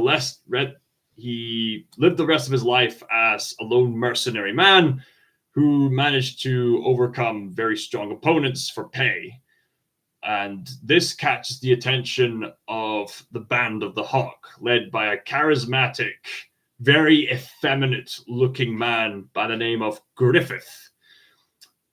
Griffith goes up to Guts and says, "Hey, I like you. I want to hire you for our mercenary band." Guts goes like, "Oh, no way, Jose. I'm not joining you." So Guts and Griffith make a deal. "How about we have a duel?" Griffith says, "If I win, you join us. If you win, you go your way." So they fight, and Griffith wins. So Guts is obliged to be a member of the Band of the Hawk. So the Band of the Hawk has several successful battle campaigns, and they grow in influence with the kingdom in Midland, and they overcome the kingdom's enemies, and they really turn the tide due to their sheer skill in battle. But at the same time, even though there are these wondrous, miraculous pixie elves, there's also a predominant presence of demons. And Guts is noticing that there's demons at play here. And so campaign after campaign, Guts, despite being rather reserved, grows quite closely fond of each member of the Band of the Hawk, particularly Captain Casca, the woman warrior there.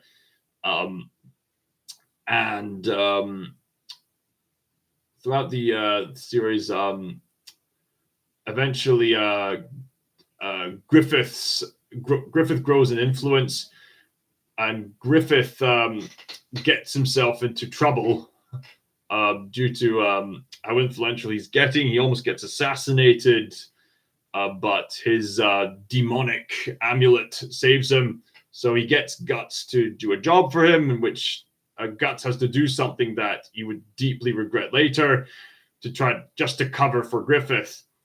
And from there, the friendship between Griffith and Guts begins to waver. They have a few more battles, but Guts eventually decides, you know what, I'm going to leave. So they're at the cusp of victory and at the height of their power, Griffith is not very fond of the idea of Guts leaving. So they have a duel, the same as before, except this time Guts overwhelms Griffith and Guts leaves. And so Griffith is in such despair of not having Guts available to grow in power that Griffith, in his depression, gets extremely desperate and impulsively commits treason with the princess to try to attain power. And Griffith gets arrested, and the entire Band of the Hawk is in trouble.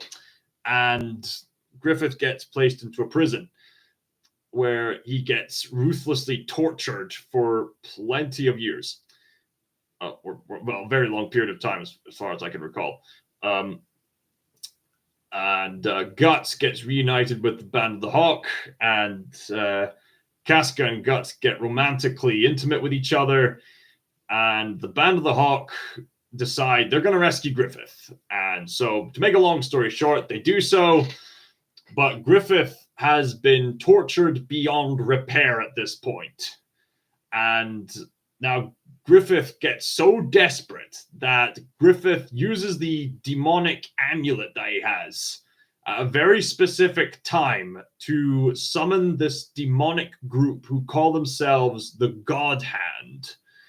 And the God Hand give Griffith a deal. If you sacrifice your friends, we're going to give you godlike power. And so Griffith sacrifices his friends for the sake of godlike power.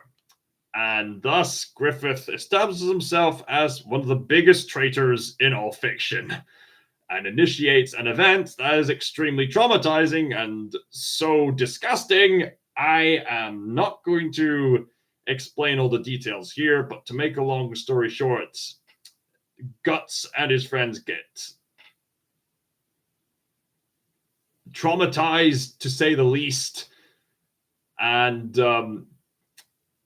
Guts loses his eye and his arm, and Casca is terrified, and then Guts essentially dedicates the rest of his life to a vengeance quest to find a way to kill Griffith for revenge. And so basically the rest of the Berserk series is about the fact that Guts has to struggle. Guts is one of the few people in this world who has to struggle with the fact that he has this evil demonic mark that's going to summon demons to go after him. He has to deal with the fact that his beloved Casca is not in a mentally stable state of mind. He's Guts himself is not a very pleasant person to be around after the betrayal that Griffith had. And basically the story is basically a story of self-improvement for Guts, despite how bleak and overwhelming the environment is. And that's why so many people have taken inspiration from Berserk. No matter how bleak life gets, if you push through, you'll find the beauty on the other side, and Guts finds peace and self-improvement from there. And Guts is one of the Guts is one of those kind of people who has everything going against him. And there's other people in the world of Berserk who are living quite peacefully. And Guts has the short end of the stick, to say the least. But Guts nevertheless pushes through. And people found inspiration from that. In fact, I've heard people say that they got cured from depression from it or something like that. Well, I know that Berserk has deeply influenced the Dark Souls series as well as Final Fantasy VII. So it's been deeply impactful for culture. So yeah, you need to be ready in order to get these stories in your head. I mean, they'll encourage you to overcome your mental problems. I know I've been overcoming my own, even now that I've got these disturbing thoughts, but over time I've learned these disturbing thoughts don't really mean anything. Not really. I mean, these disturbing thoughts will accuse you, they'll buy you up, but they don't really mean anything. No, they don't really mean anything. So what other books would I recommend? Let's see. I suppose now's a good time to recommend some animations. I suppose in light of the fairy tales I've been mentioning, I suppose the fairy tales have been influencing some of our modern entertainment, even down to the way we perceive the whole Santa and Easter Bunny mythos. I recommend Arthur Christmas, as well as Rise of the Guardians if you get the chance to watch it. Cowboy Bebop is a great story in regards to confronting your past and moving on. Samurai Jack is a great story about good versus evil, as well as brilliantly creative use of animation. Let's see, the Indiana Jones series, classic adventures about divine virtues, as well as just some great fun adventures. The Violet Evergarden series, they will make you cry.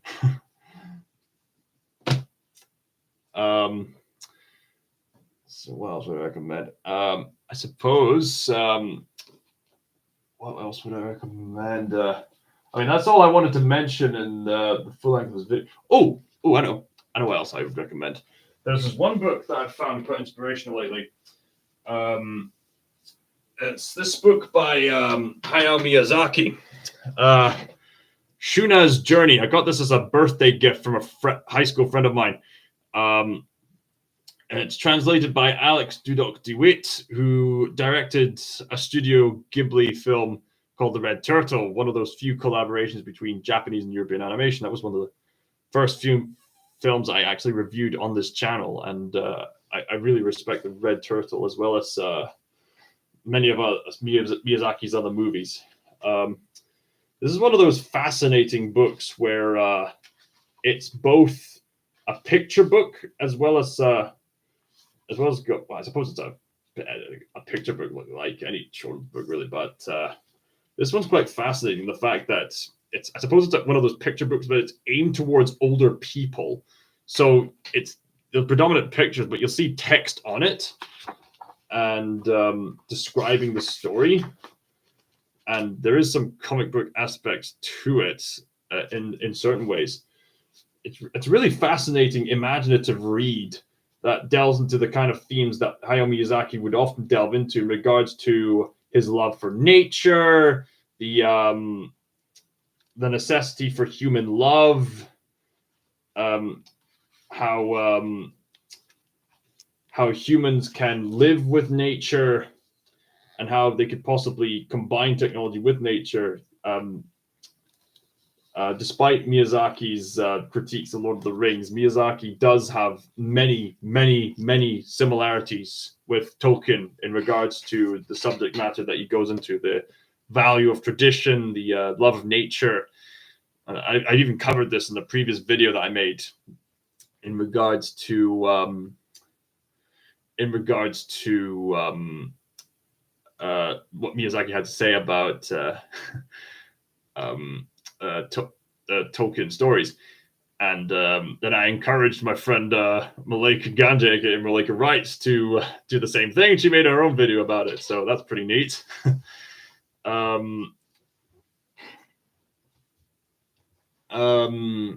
else would I recommend? I suppose I'll probably just put this back, and I got some other stuff I got put up, but oh yeah, I suppose I might as well promote stuff for autism when I have the chance.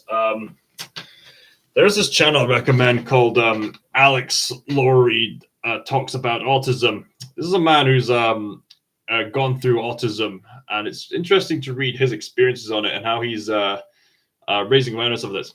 And also, Naoki Higashida raises awareness of autism through In the Reason I Jump.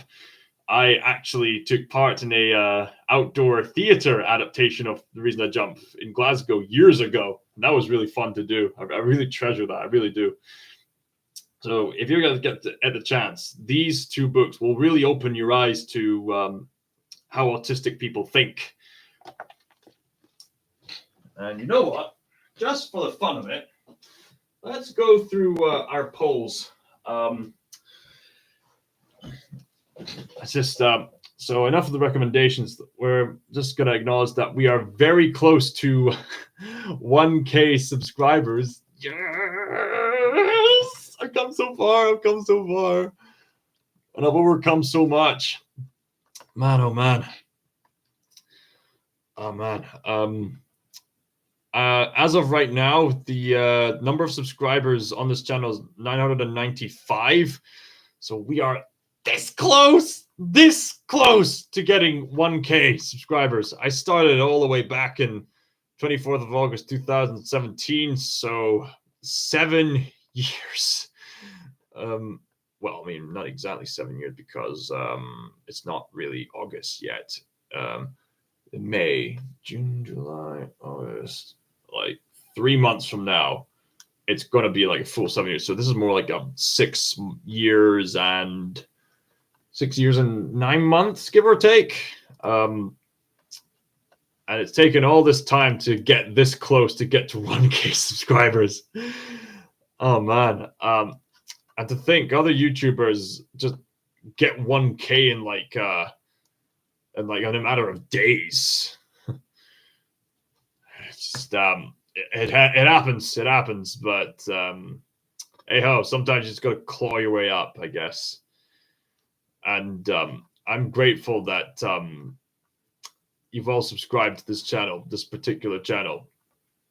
It's really inspiring for me that despite all that I've gone through, despite the battles I've had in my head, you've all decided to stick around and encourage me and support my work. I'm deeply, deeply grateful. So if you ever get the chance to spread word about the content of this channel, I'd highly recommend it. It's really enlightening and really great. So I suppose we'll just end off this video by doing something just for fun. Let's go through my polls. I've been doing this trend of having these polls lately. My friend Brooks Gallinghouse did it a lot on his channel. So I thought, you know what? I should probably do something similar. I kept putting up these regular posts, but I started putting up these a frequent number of polls. I'm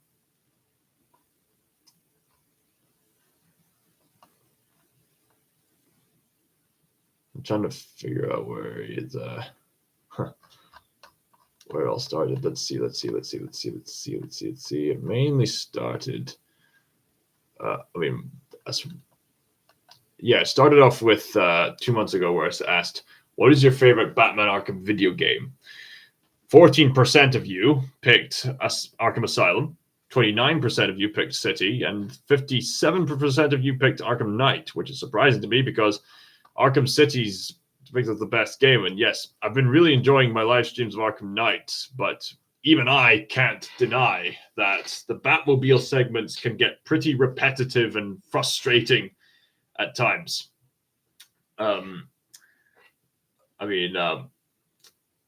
Perhaps I could rank Knight in a second or so place or something like that, but I think Arkham City comes out on top because it has the right balance despite its the fact that its plot can be a bit archaic. It still, nevertheless, has some underlying issues regarding Batman's relationships with his rogues gallery and the consequences of what happened in Arkham Asylum. It's a brilliant sequel. It's a brilliant series, honestly.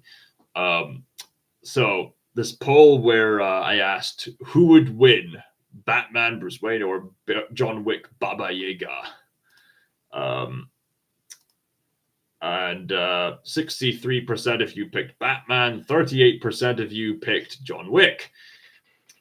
Next, I said, who is Batman's greatest sidekick? 50% of you picked Nightwing, 7% of you picked Barbara Gordon, 29% of you picked Alfred, and 14% picked Terry McGinnis.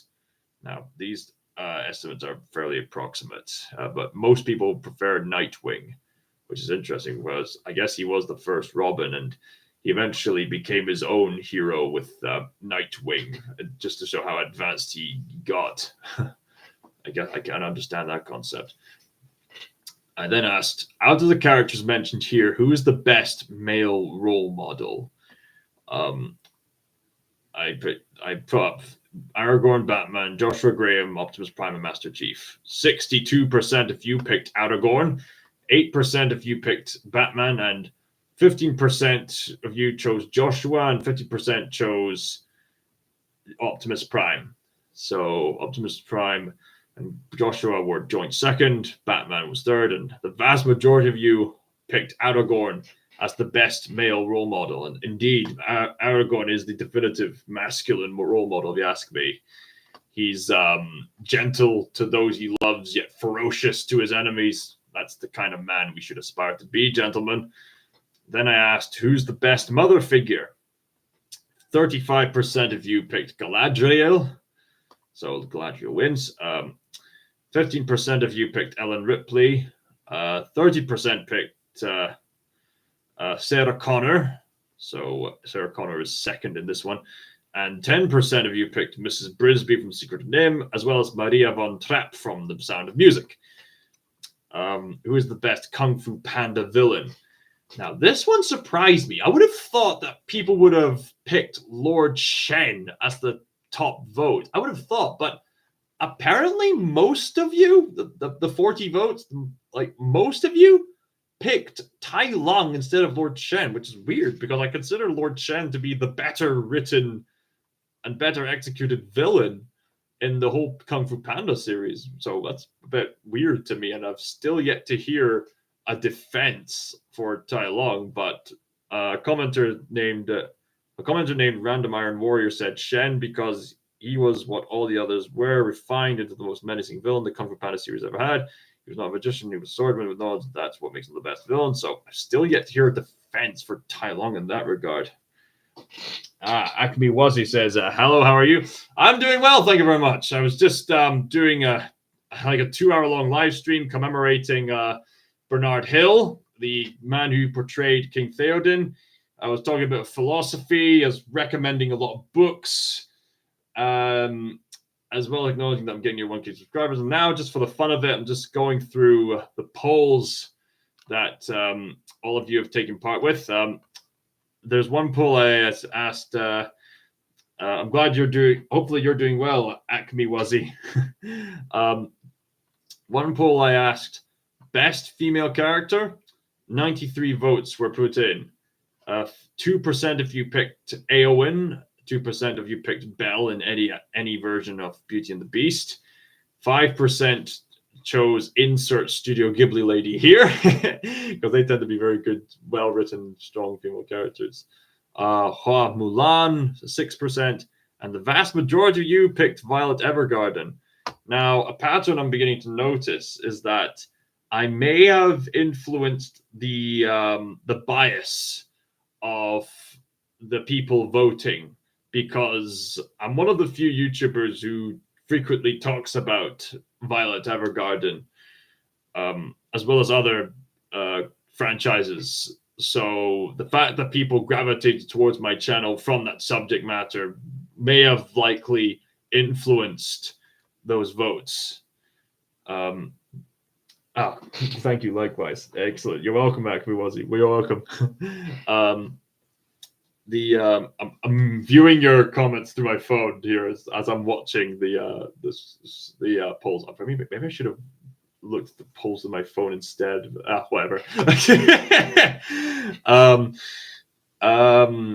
On one poll I asked, on the spring equinox, I officially spent 26 years of my life. In light of my birthday, I have a question. What do you enjoy most about this channel? 67% of you said it was for my reviews, analyses, and insights. And 33% of you said the way I help others. Very sweet. Much appreciated. Even though only 3 people voted for that particular poll. I mean, it happens. I guess I've noticed some polls are more popular than others. And even though I have hundreds of subscribers, for some reason, only a few of them will turn up for some polls, only to have tens more appear for other polls. It's kind of funny. It's crazy that way. What else here? Let's see. I asked best cool guy. The vast majority of you rightly picked Indiana Jones himself. Second place, Sonic the Hedgehog. And then Shadow the Hedgehog in third place, followed by Spike Spiegel and then Levi Ackerman. All that out of 125 votes. Then I asked best smart advocate for peace in anime. Most of you picked Vash the Stampede. Very wise. The rest of you have equally picked for Dr. Kenzo Tenma, Ashitaka from Princess Mononoke, and Thorfinn from Vinland Saga in the later arcs of the entire series. Then I asked the best male character.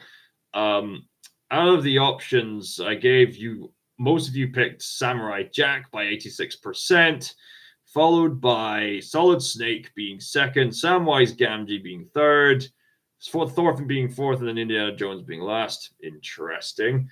I suppose there's a distinct difference between cool guy and influential male character, I guess. Then there was Best Detective. Most of you picked Sherlock Holmes. And then Hercule Poirot and Miss Marple, the characters by Agatha Christie, were joint second there. And then Columbo and Batman were joint third. Best Act of Self-Sacrifice. Most of you picked The Iron Giant. And Boromir and Lee Abbott from A Quiet Place were joint second. Noble Six was third. Best Smart Female Advocate for Peace in Anime. Most of you picked Violet Evergarden again. Nausicaa from Nausicaa the Valley of the Wind is in second place, and then Akane from Psycho-Pass and Kino from Kino's Journey was joint third. The best detective quirk, the vast majority of you rightly picked, oh, just one more thing, from Columbo.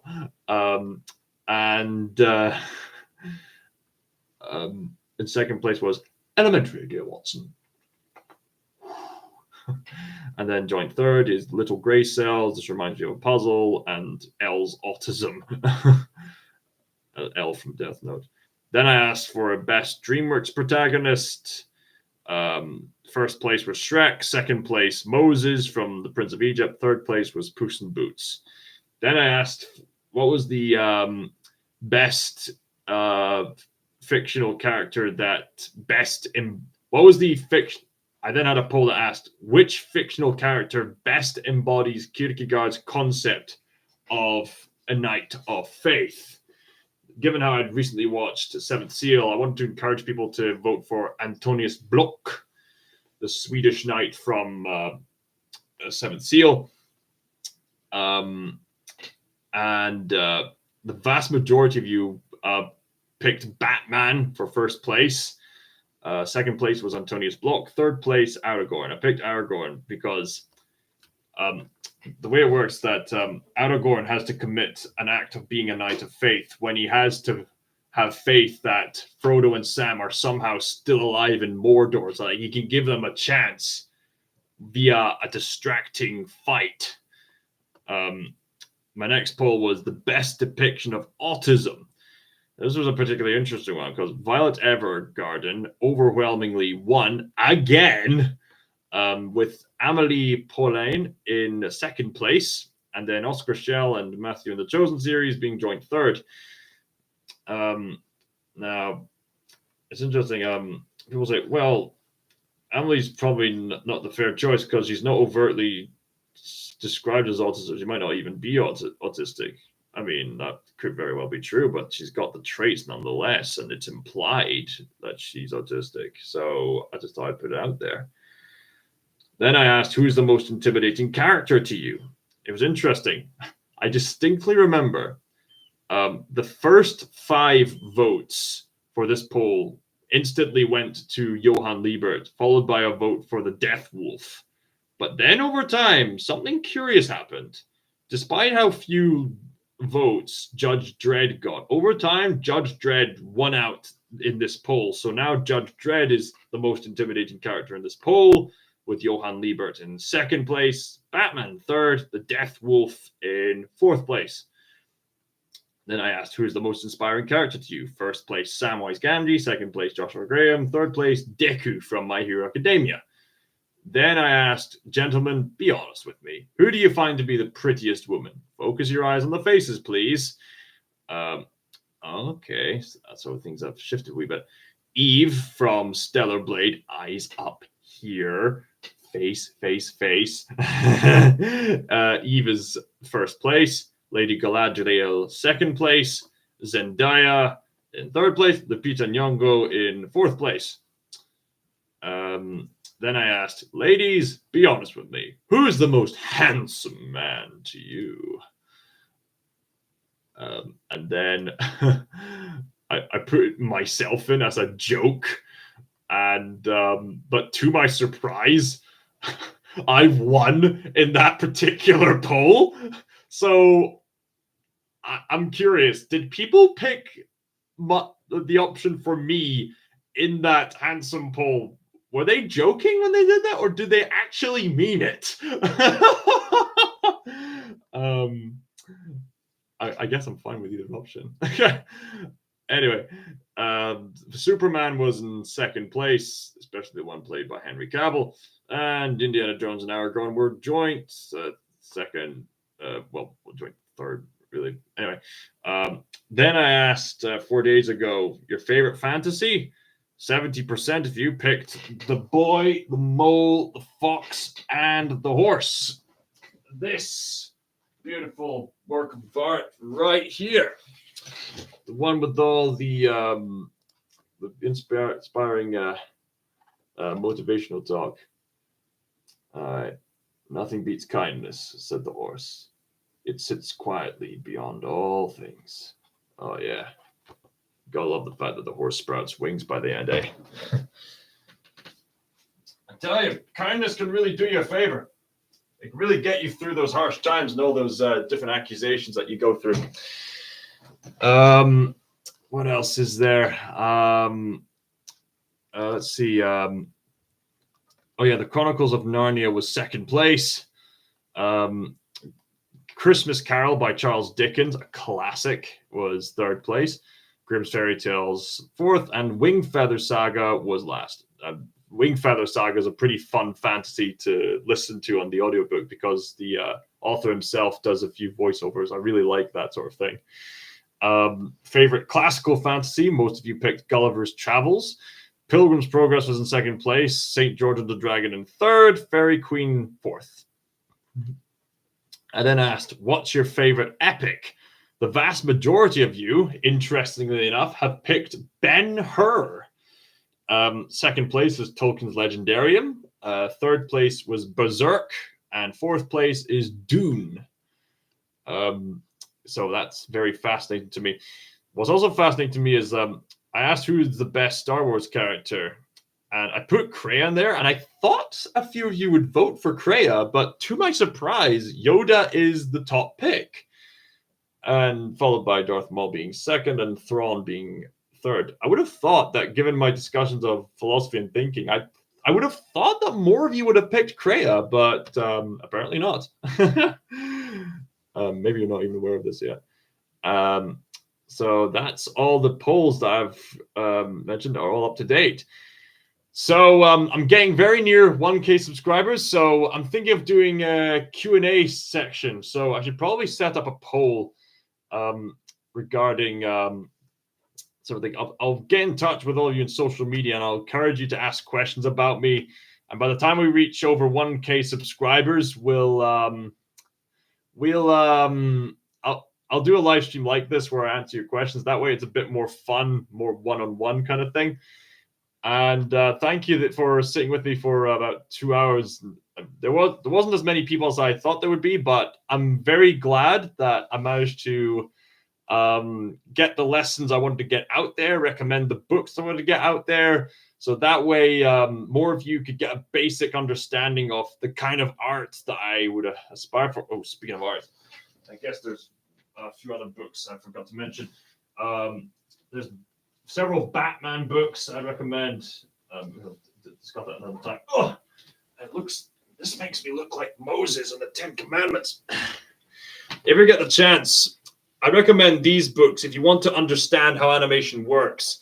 The Animator's Survival Kit by Richard Williams, the man who brought us Roger Rabbit, and if you know your culture, The Thief and the Cobbler, which he tried to work on for years, but the masterpiece never really came into being, and people have been trying to carry on that legacy to get the definitive cut. He teaches us the ins and outs of animation, And the classic Disney duo Frank Thomas and Ollie Johnson teach us the illusion of life, bringing inanimate objects to life to tell stories. And the friendship that Frank and Ollie had have deeply influenced the characterization of the characters that they were in charge with, which I find really sweet. It's just a shame that Disney doesn't really have that same kind of passion today. Anyway, let's see. I should probably hop off now. Oh wait, something happened. Oh, someone's just sorry, someone's just texting me. Someone's just acknowledged that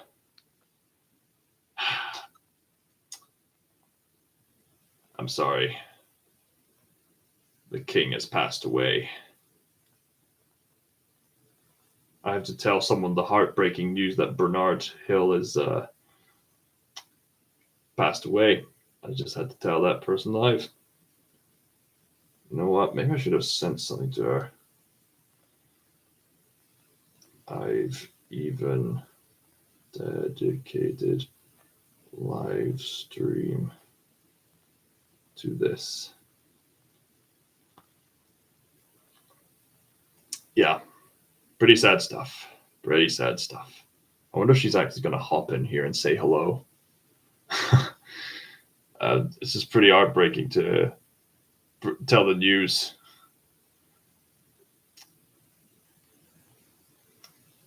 I mean, it sucks when people we admire pass away, but at the same time, if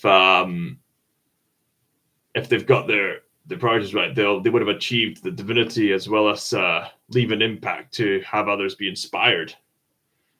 And that inspiration will last a long time. You will be missed, Bernard Hill. The same reason King Theoden will be missed.